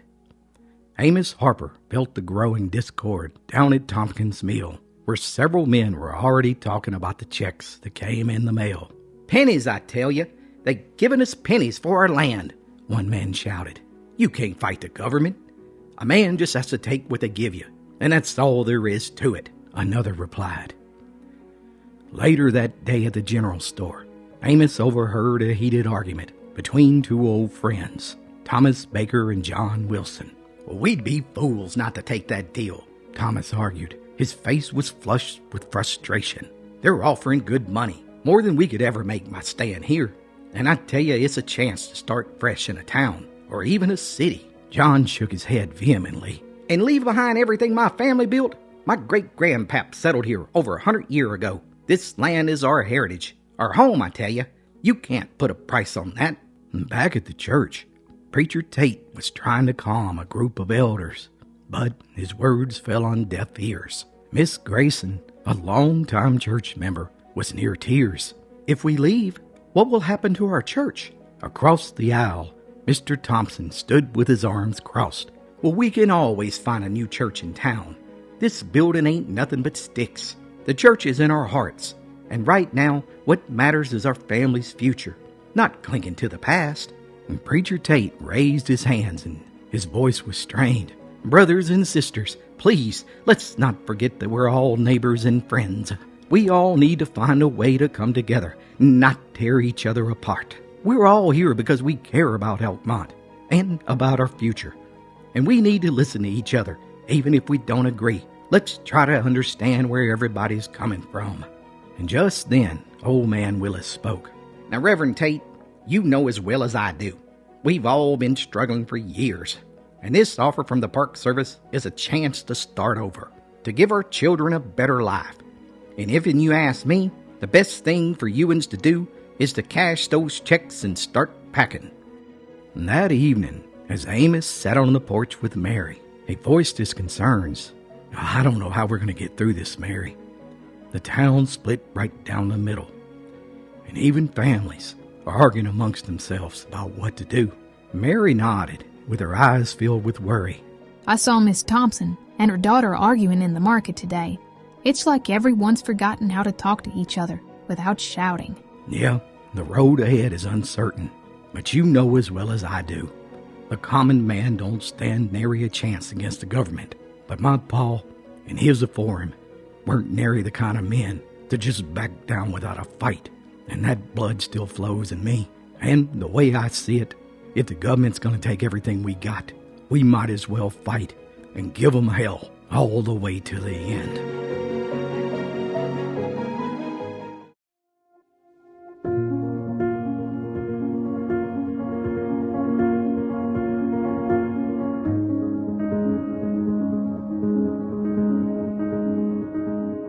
In the days that followed, an exodus was underway all over the mountains.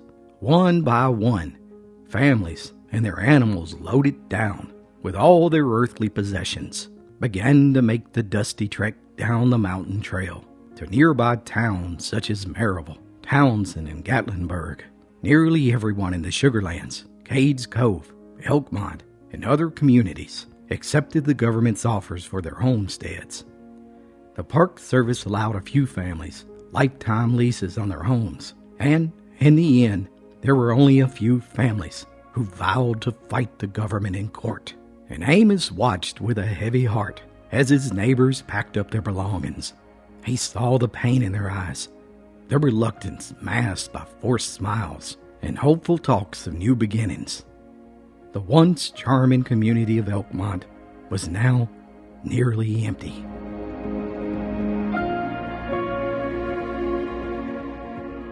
Preacher Tate was one of the last to go. He stopped by Amos and Mary's cabin to say goodbye. "I hate to leave, Amos," Preacher Tate said, his voice heavy with sorrow, "but I have to think of my family."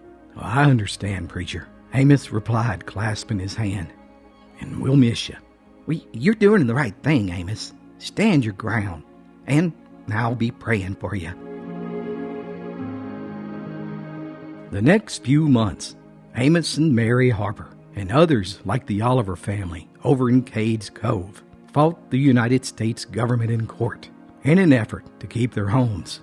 In many ways, it was just one final act of refusing to voluntarily bow down to politicians, much in the same way their Scotch-Irish ancestors refused to bow down to kings and queens. To fight, resist, and even if it meant defeat, was just in their blood.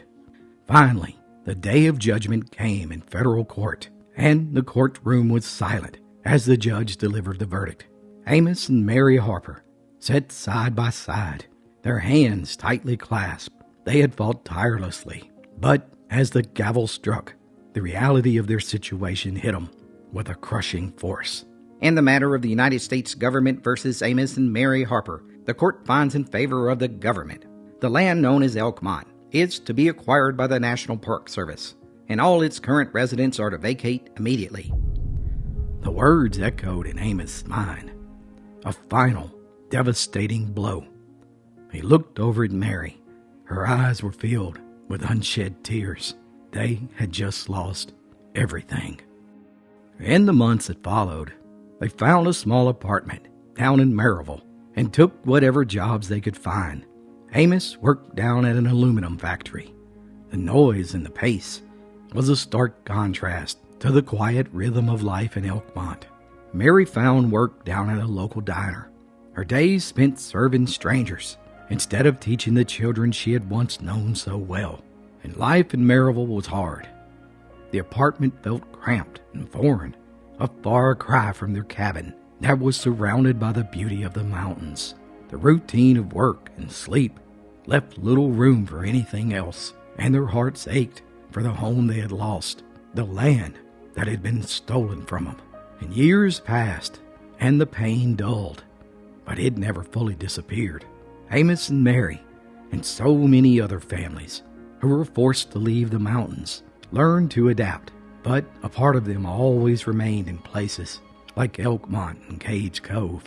And every now and then, they would sometimes drive up to the edge of the national park and gaze at the land that had once been theirs, the sight of tourists wandering through the area, oblivious to the history and the struggle was a bitter pill to swallow. And nowadays, the Great Smoky Mountains National Park is a picturesque spot for hikers and nature lovers, a place to admire the scenery and take photos before hustling down to Gatlinburg for moonshine tastings and roller coaster rides over at Dollywood. Few, if any, of these tourists know the true story of how this land was stolen and the fight that had taken place to preserve it. And those old cabins, which were once home to all the families, all their hopes and dreams, are now just remnants of a past life whose history has been sanitized for the enjoyment of strangers.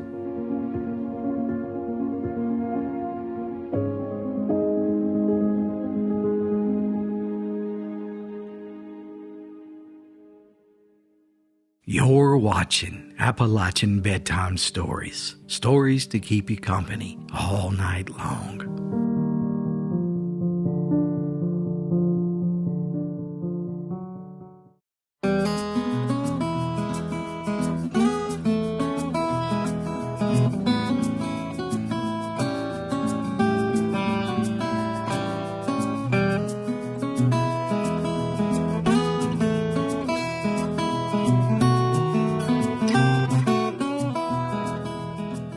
Dry Cove was cradled beneath the towering white pines and mighty chestnuts of Thunderhead Mountain.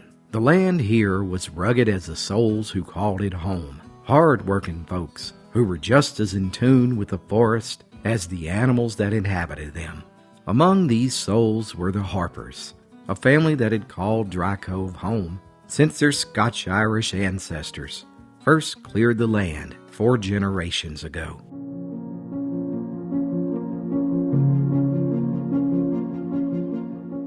Kora Harper stood at the edge of the woods, her gaze lingering on the trail that led bound to their modest homestead.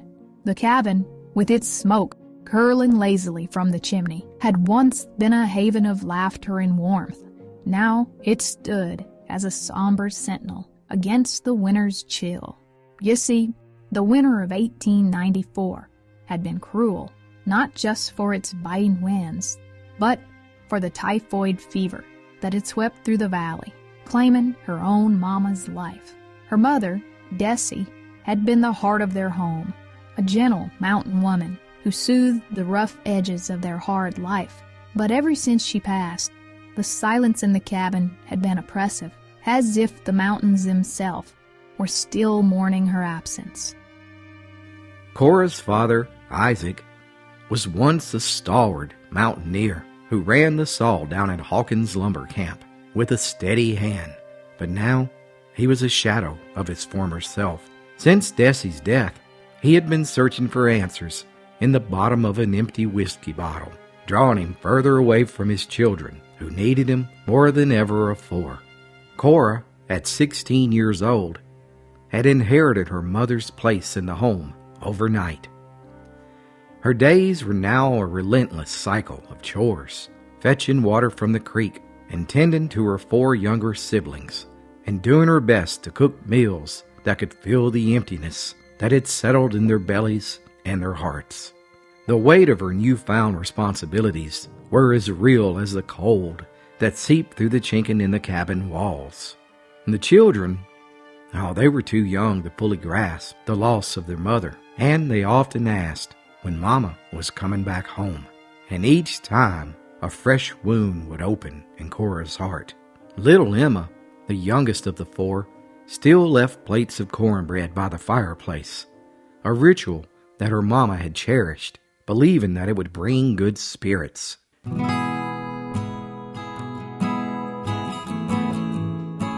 Winter gave way to the reluctant spring, but the frost within Isaac's soul hardened. Many days he never came home, leaving his children to fend for themselves. And when he did return, his bourbon breath was as strong as gasoline, and it seemed to fuel the rage that he had inside. His face more hollow, his eyes more distant. He stood frozen at the threshold of the door, a man caught between wanting to enter and needing to leave. Kora. He started, his voice a rough whisper, yet the words faltered. Kora looked up. Yes, Paul. Isaac's gaze then drifted to the small figures that were huddled underneath the quilt, and then back to his oldest daughter, whose eyes mirrored her mother's so closely. His heart was full of sorrow, raw and sharp, and it seemed to sober him momentarily. He stepped inside, closing the door against the chill, his next words carrying the weight of unsaid apologies. We need more wood, he said simply, breaking the long silence, not with what he needed to say, but with the only words that he could manage. Kora nodded, setting the quilt aside. Yes, sir. I'll see to it in the morning, Paul.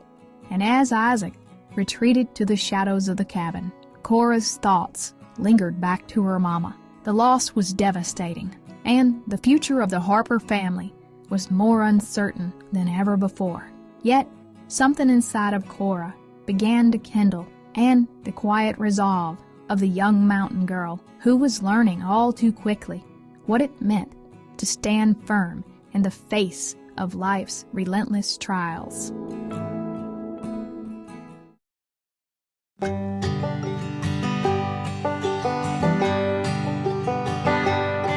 Before long, spring unfurled its tentative greens and golds across the slopes of Dry Cove.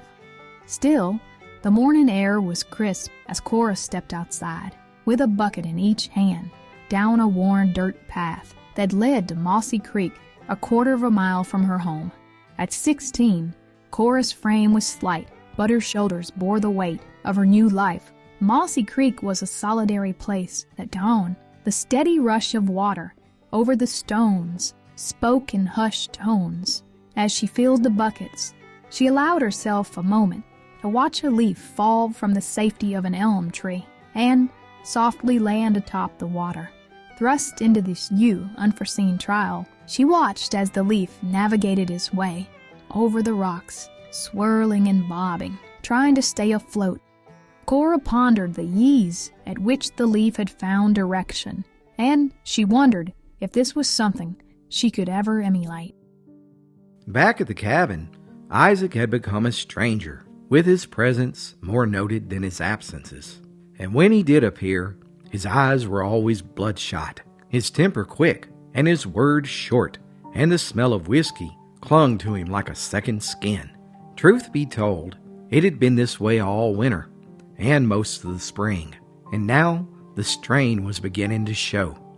To make matters worse, 2 times last week, Mr. Jenkins, the owner of the local general store, had brought Isaac home in the back of his wagon, passed out drunk. Isaac's condition worsened.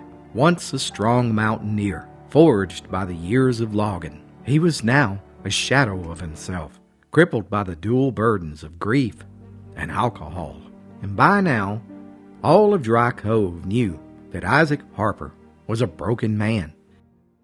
These past few months had hastened Kora into adulthood, and today was no different as she pulled garden weeds from the tater patch under the hot sun. Just then, her younger brother Samuel came running, with fear written all over his face. "Kora, it's Paul," he gasped, struggling to catch his breath. At the camp, there's been an accident." Dropping her tools, Kora's heart lurched, and in an instant, she ran towards the lumber camp. And as they approached, the sounds of commotion and chaos could be heard as workers gathered in a chaotic cluster, each of their faces etched with concern. Breaking through the crowd, Kora's gaze fell upon Isaac, lying motionless beneath the shadow of a massive, fallen pine tree. Her breath was caught in her throat at the mere sight. Several men were already working to lift the heavy trunk, but they couldn't budge it. "Help's coming. Just hang on, Isaac." one of the men shouted. Kora knelt beside her father, her hands trembling as she took in his ashen face and his closed eyes.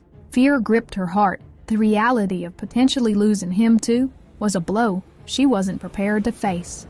Moments later, several more men arrived, and, with a collective heave, the log was lifted and Isaac was gently pulled free, but his legs were caught badly, and blood was seeping through his overalls. Yet, back then, there wasn't a such thing as a hospital, so they carried Isaac back home to the cabin, where the mountain doc was already waiting.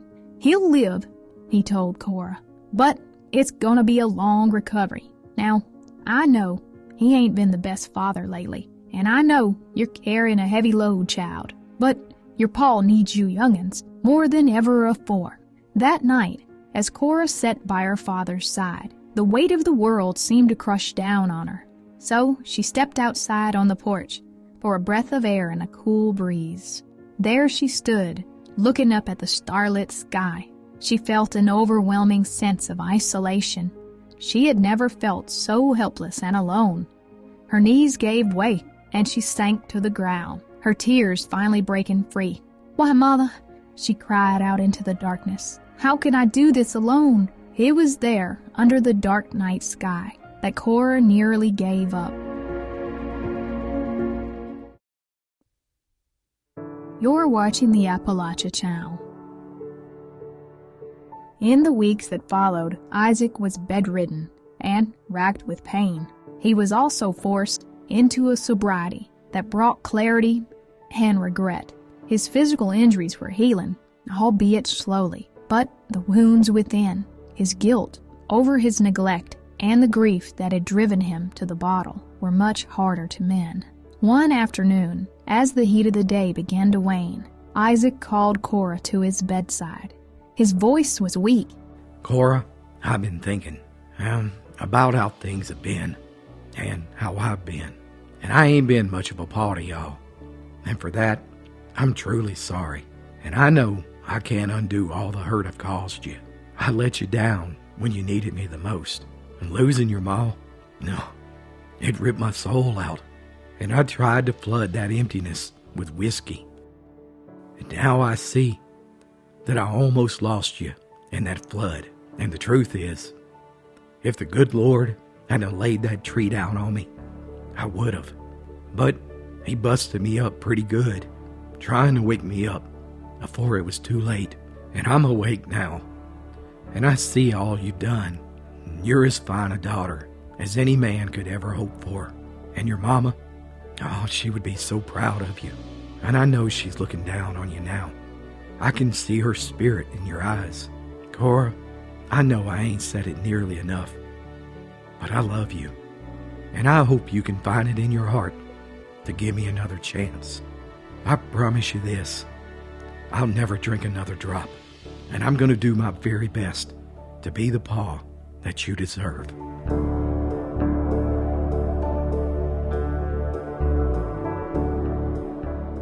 You're watching Appalachian Bedtime Stories. Stories to keep you company all night long.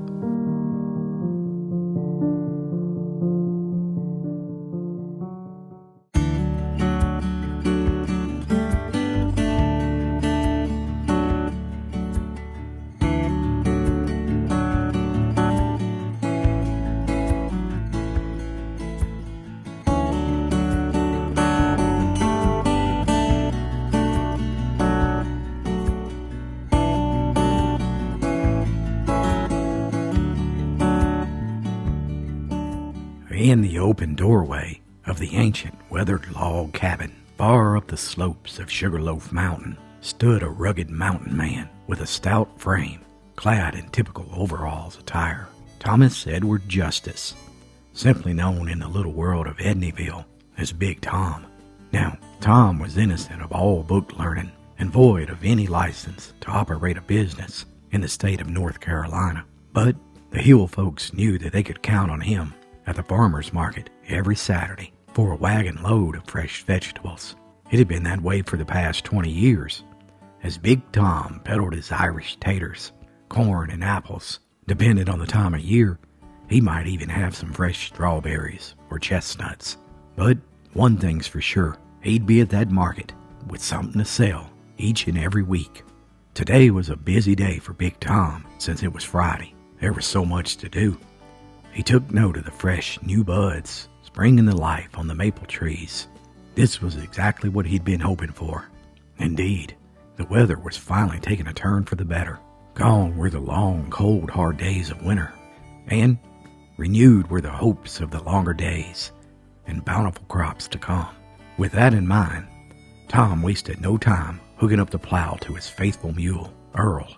"Well, Earl, it's time me and you get back at it, old boy, and start turning this dirt over," he said as he gently rubbed the animal's neck like he was a blood family member.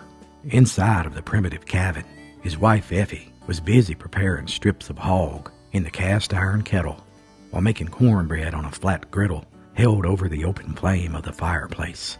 By now, all the kids were starting to stir, and what a passel of young'uns it was. 7 boys and 4 girls. But the way folks figured back then, you needed a fine crop of young'uns to help ease the workload of taking care of the fields and the animals. And wouldn't you know it, it looked like the Justice family was about to be blessed again by the good Lord, since it was plain for anyone to see that Effie was very pregnant. So much so that they had sent for the granny woman yesterday, because the baby, they were likely to make their grand entrance into this world any minute.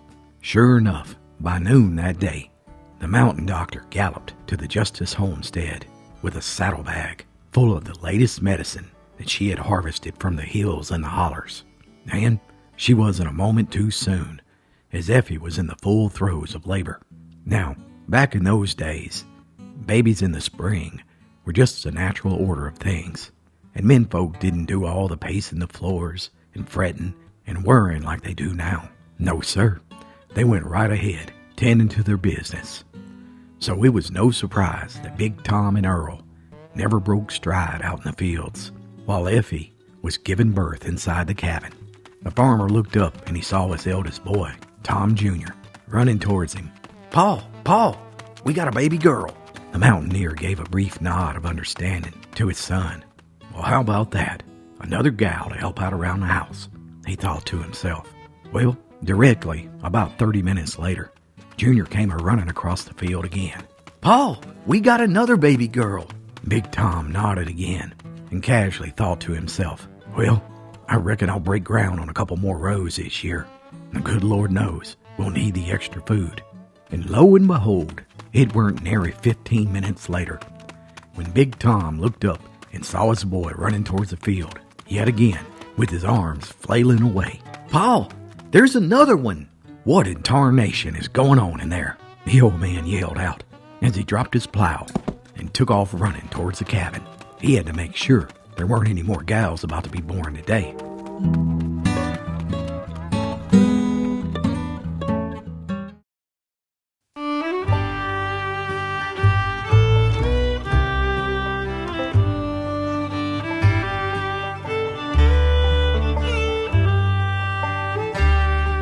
And so it was. The Justice household was now bursting at the seams, with 7 boys and 7 girls. Now, folks around these parts had heard tales of twins before, but triplets? That was plumb unheard of on Sugarloaf. And by the next day, wagging tongues had spread the news up and down Wolf Creek and clear across Jude's Gap.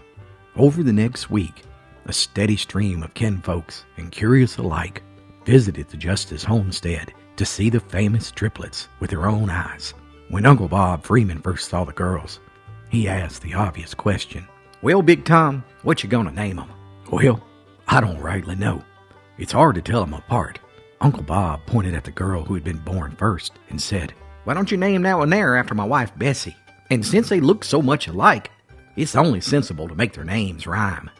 How about Essie, Bessie, and Desi?"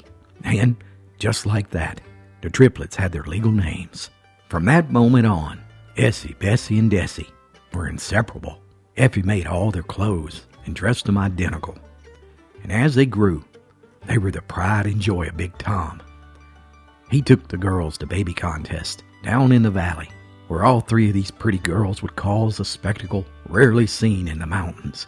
Folks would come from all over to see the famous Justice girls, and they were showered with all the free ice cream that they could eat each time they went to town. Back home, they worked just like all the other kids. Each girl helped out with the household chores, tending to the animals, and were even paid 10 cents a day to work the potato and the corn fields. A few months out of the year, all the children of Sugarloaf Mountain would attend the Shepherd one-room schoolhouse. It was here that Essie, Bessie, and Desi were given the nicknames of Boots, Shoes, and Leggins by their classmates.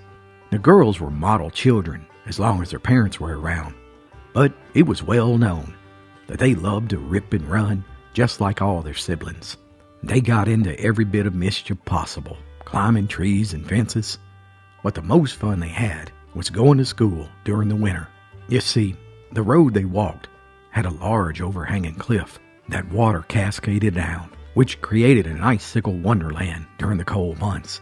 The triplets would battle their brothers and their sisters and their classmates in epic wars with these huge chunks of ice, fiercely fighting as a team. Yet, at the same time, each Sunday, the girls would be on their best behavior in their pretty dresses, sitting between Effie and Big Tom, and even sung in the church choir. The biggest day of the year at the Justice House was the triplets' birthday. It would be planned for months in advance, with the entire community celebrating it with the family. Yes, sir, these were simple times back then, but the Justice triplets always said that these were some of the best memories of their life. They always had food, and they were surrounded by loving, hard-working parents. Yet, time marches on. By 1920, both Essie and Bessie were 17 years old and married. Desi soon followed. Just like that, the triplets started out on their own individual journeys. However, the seeds that were planted by their parents during their childhood proved to be lasting for them, and they would go on and live long, healthy lives, running successful businesses, surrounded by a passel of children of their own and scores of grandchildren. Their birthdays continued to be spectacles for the rest of their lives, with newspapers across America celebrating each one. Even President Ronald Reagan would write them to celebrate their special day. Desi died in 1986 at 82 years old. Bessie followed in 1988 at 84 years old. And by 1998, the last of the triplets, Essie, died at 93 years old. Ironically, the spirit of Essie, Bessie, and Desi still lives on today. Take a look at this photo from their 80th birthday. You see those babies in their laps? Those are their great-grand-nieces, who are now known as the famous Hinkle triplets. So, my friend, now you know the rest of the story on Essie, Bessie, and Desi, the famous Justice triplets of Appalachia. Be sure to like and subscribe for more true stories from Appalachia's past.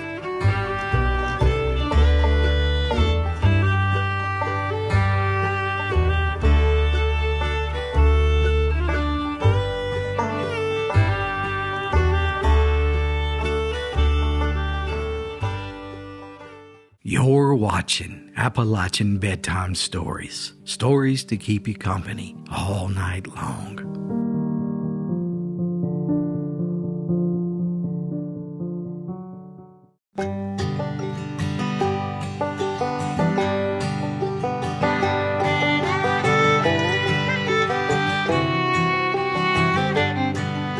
The morning clouds hung heavy in the mountain ridges as Hubert Watkins stepped outside his cabin to wash his face in the damp white mist. That's right, that's how high up he lived. His pa's little log house was built on the steep side of old Thunderhead Mountain, so far up that the valley down below looked misty blue like an opal. The houses down there in the settlement seemed tinier than matchboxes. Yet, it was easy to pick out the old one-room schoolhouse from the others, for its new tin roof glittered in the sun and sent up shafts of light like a shining diamond. Hubert sat on a rock ledge in front of the old homestead and stared down at the bright roof longingly. You see, he was already 10 years old, but he had never been to school a day in his life. If you traveled by the winding, twisting road, It was a mighty far piece to the school down in the valley. Heck, it took a whole day just to get there, but Hubert knew a shortcut. Though it was a steep and toilsome way, zigzagging down the face of the mountain, Hubert could make it in an hour. But when he pleaded with his mother to let him go down and get some learning, she always said, "I'm afeared for you to walk it alone in the winter time." If the snow began to fly, pretty soon the trail would be covered as smooth and as white as a fresh-made feather bed, and you wouldn't know which way to turn. She was scared Hubert would go wandering on the mountains until he was lost and frozen in the cold. "No, sir, young man. You'll have to make out for a while longer with what your pappy and I can teach you," his ma would always say. But Hubert didn't forget about the school. All the boys down in the valley went there. They learned how to read stories out of books, tales of cowboys and hunts, and other things that seemed exciting. And they played games down there in the valley too, fox in the war and baseball. And at the end of the year, they practiced public speaking, where each pupil would go up and say a little piece, all dressed in his Sunday best. Yes, sir. It was something Hubert could only dream about.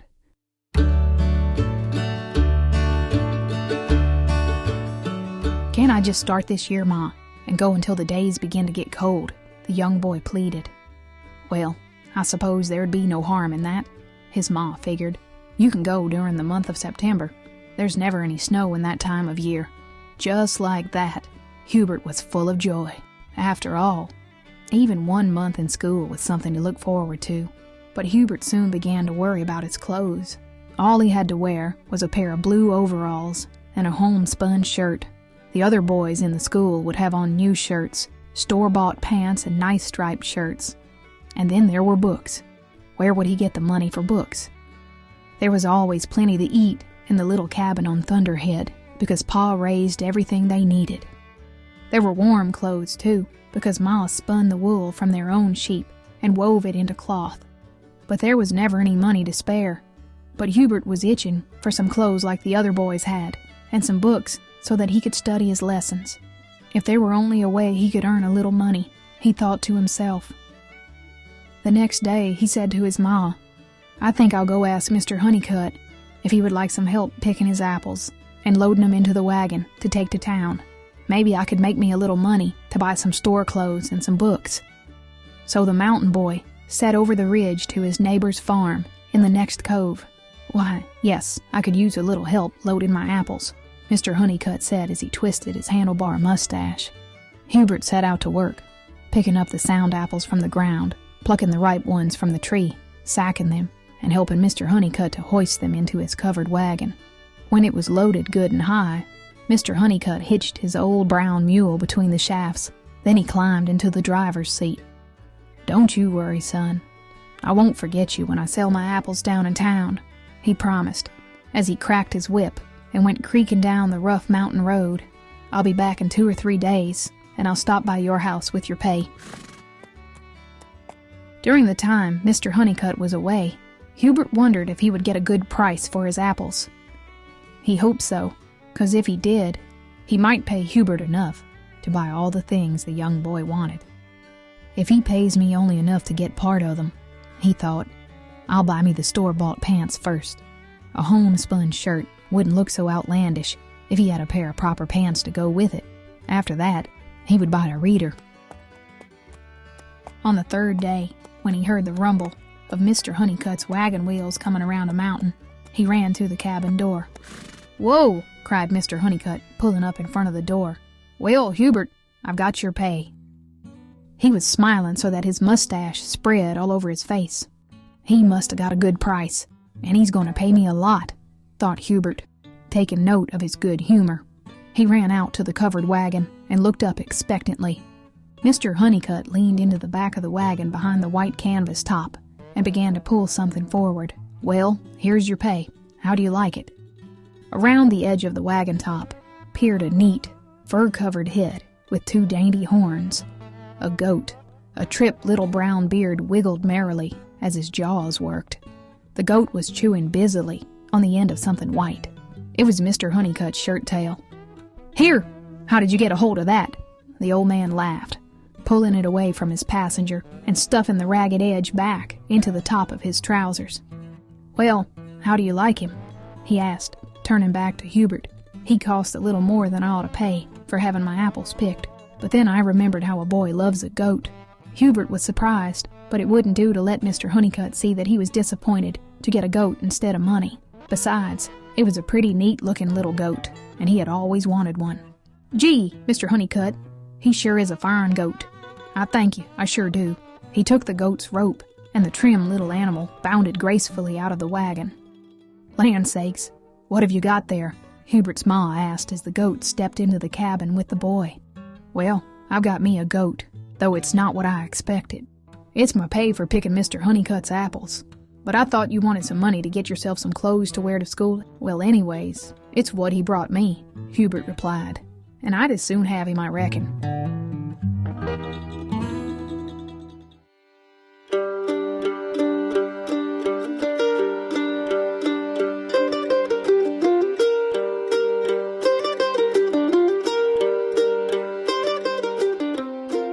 The goat quickly made himself right at home. Hubert fixed him a nice bed of leaves in a corner of the woodshed, and he fed him some corn or oats every day and let him crop the grass in front of the cabin. The goat was never too busy eating to stop for a tussle with Hubert, for he was frisky and full of fun. He would rear up on his hind legs and butt at Hubert playfully, and sometimes, when Hubert bent over to pick something up, he ran at him from behind and sent him tumbling. One time he did it when Hubert was pouring a bucket full of buttermilk for the pigs. Over Hubert went, sprawling into the trough full of buttermilk. He went swishing and squashing to the house, and with streams of buttermilk running from his clothes, from his hair, and even out of his ears. When his ma saw it, she said, "That's it. That goat's getting to be a nuisance. You best take him down to town and sell him. Then you'd have the money to buy your things." Hubert shook his head. Naughty as the goat was, he had learned to love him. He didn't like to think of selling him, even for some new clothes and his books. There must be another way of making a little money. One day, he had a bright idea. "I think I'll go along to Mr. Posey's place and see if he needs some help with his molasses." And off he went. Yet, he was hardly out of his own yard when he heard a scampering of small feet, and the goat ran alongside. When the pair arrived, Mr. Posey scratched his beard. "I might need some help, but it's a lot of work, making molasses, cutting the sugar cane in the fields, driving the mule around and around to squeeze the juice in the homemade mill, then standing over the juice and boiling until it gets thick and sweet and heavy. I've already made one big barrel full. It was a sight of trouble, but if I do say so, it's pretty good molasses. Would you like a taste?" Then the old man leaned over and dipped a large spoon in the barrel. As soon as the goat saw the old man bent over, he couldn't resist. He stood off a little way, then came at Mr. Posey with a rush and sent him sprawling head first into the barrel of molasses, covering the old man in the thick tar like black molasses. "Boy, you and that goat get out of here now," the old man shouted. The next day, Hubert went about his chores, as he tried to think of another way to earn some money. "I think I'll go pick some berries. Maybe I can pick enough to sell in town and buy my school stuff." Before he set out, he took a stout piece of rope and tied the goat to a tree. "That'll fix you, troublemaker. Now you stay here." So off the young boy went, with a big basket over his arm. He was only halfway to the peak where the biggest blackberries grew when he heard a noise behind him. He turned and looked, and there was that darn goat, happily walking up the stony trail, dragging the remains of the chewed-up rope. Nonetheless, Hubert carried on with his plan. All day long he picked berries on the high mountainside, and the goat was just as good as he could be. Once his basket was full, the pair set off for home. "I'll get a mighty fine price for these. I can't wait to show Ma."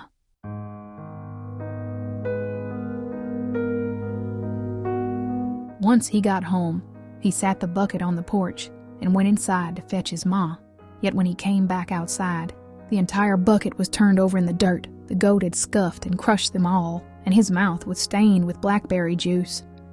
"I done told you to get rid of that darn goat," his ma said, as she turned around and walked back in the house. And so it was. Finally, the first day of September came, and young Hubert shut the goat up in the wood shed and set off for school wearing the same worn-out homemade overalls and shirt. A little while later, Ma went out to the shed and opened the door, and before she knew it, the goat ran like a flash of lightning, and down the mountain trail he went. There was the schoolhouse just up the road, and Hubert's heart raced. This was the moment he had craved for so long, but he was too embarrassed. He could see the kids playing in the distance. They all had new clothes on. He dropped his head and stopped in his tracks. They will never accept me, he thought to himself, as he slowly turned around and decided to go back home. No sooner than Hubert turned to leave, someone shouted, "Look, a new boy, and he has a goat." Within moments, Hubert was surrounded by nearly a dozen kids, who were asking so many questions about the goat that they hadn't even noticed Hubert's faded shirt and old blue overalls, and the goat. Well, he just pranced with delight at seeing so many kids. He stood up on his hind legs and butted the boys and chased all the girls. All the kids were laughing, and a smile spread across Hubert's face. Just like that, he had made a passel of new friends. Heck, the teacher even gave him an armful of free books.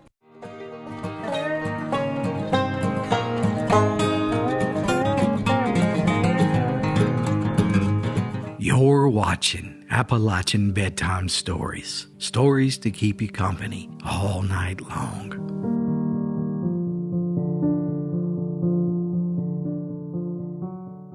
One of the greatest floods in American history took place 95 years ago in East Tennessee. The flood of 1929 destroyed several towns, including Harriman and Oakdale, and an untold number of people perished in this tragedy. It made national news and was one of the major events of that generation's lives. Yet, today, most folks have never even heard of this flood. But recently, I was honored to interview a 103-year-old sweetheart of a lady.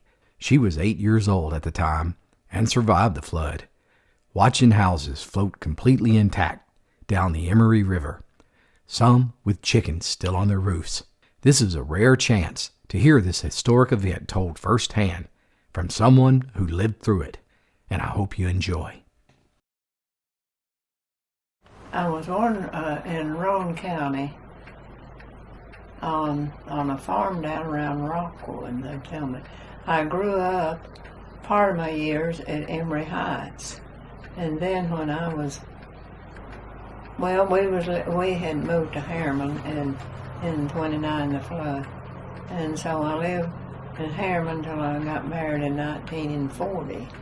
My daddy had a store across the bridge he had just bought, and back then they sold hay, and the hay was stored under the store building. This doesn't do with the flood, but someone set it on fire, because we lived down below right then, the store, and I know those blazes with all that hay under it, it went to the top of the sky. You couldn't even. Then he went to the end of the bridge. The original building is still sitting there. It had Lawn Me Grocery across the top. And the original building that he had his store in. Well, we lived on Bird Street. And so how old were you in 1929? 8. I think it was in the May. I might have been 7, but I always said 29, and I was born in 21, so it's easier to say I was 8. I was close to 8. So tell me again about that day. Oakdale was very prosperous during the flood.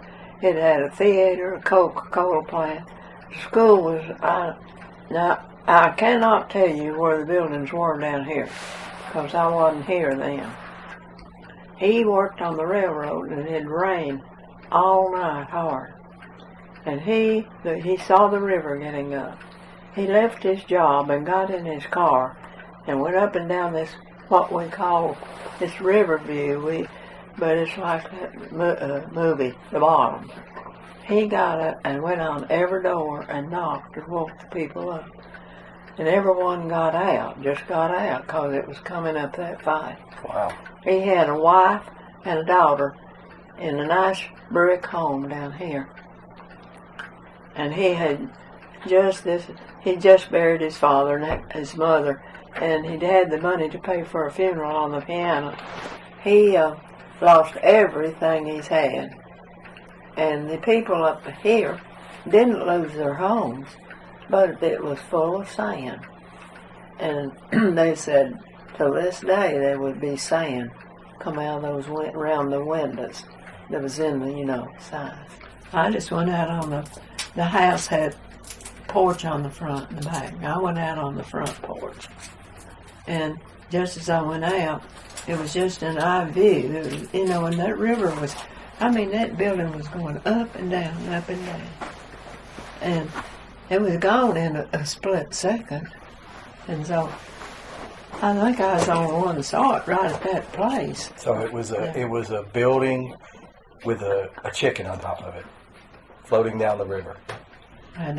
I just remember the river was coming up, and Daddy got us in the car and took us up on Walden Street. And I don't think he suffered much loss in the store because he, got everything up out of the water. And so after the flood, because when my daddy was just holding on because the depression and people would come in begging for food. And he was the welfare department back then. And they'd all say, if you will just give me some food for my children, I will pay you when I get money. What were some of your chores when you were a kid? That's one thing. When we were kids, we were not made to work. We worked. We did the dishes. And I got to be 11 or 12. I would help Mama iron, help her clean house. We wasn't made to. We just did it. Didn't think it. We just thought that was the way of life. You did things. You didn't call it chores. You just did it. That's one job I had. We had in the back, Daddy built a big building. The center was the car. One side was the coal house, and the other side was the wood, the kindling to start the fire. We had a wood stove, and I can remember carrying coal in. Didn't think anything about it. So tell me about washing clothes. What was that like?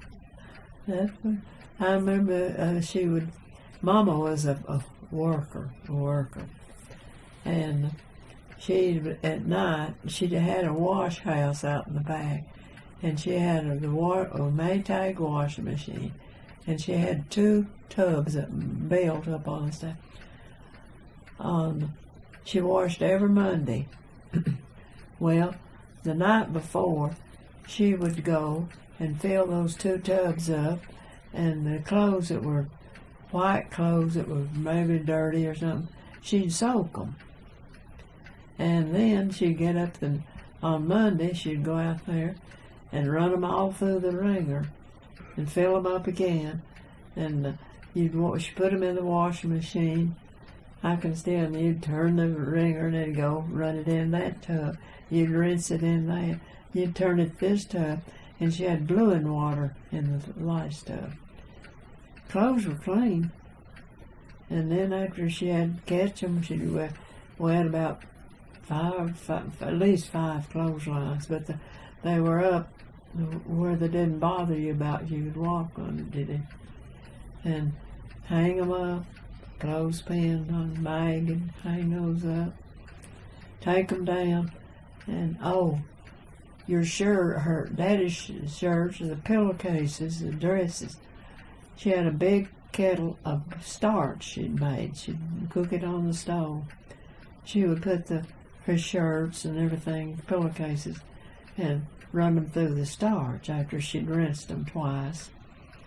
And then she'd take them down and take them in the house, and she'd put them on the dining room table. Of course, it had an oilcloth on it. She had a big old bottle with a sprinkling head in it. Then she'd roll them up, put them in a tub, all of them, and then they would get moist through the night. She'd put a towel over. It took all day to iron on Tuesday. That my mother worked so hard. I say my mother's grandmother and daddy. I think they really had a hard time. They lived way out in the mountains, and I can remember going to their house, and they didn't have a lot. They had a huge, big kitchen, big, long table, probably handmade, and a stove. And I reckon they existed. And my grandmother, well, she was the quilt maker. I think things like that are kind of inherited. Now, I'm the only one that really, I couldn't come up to her.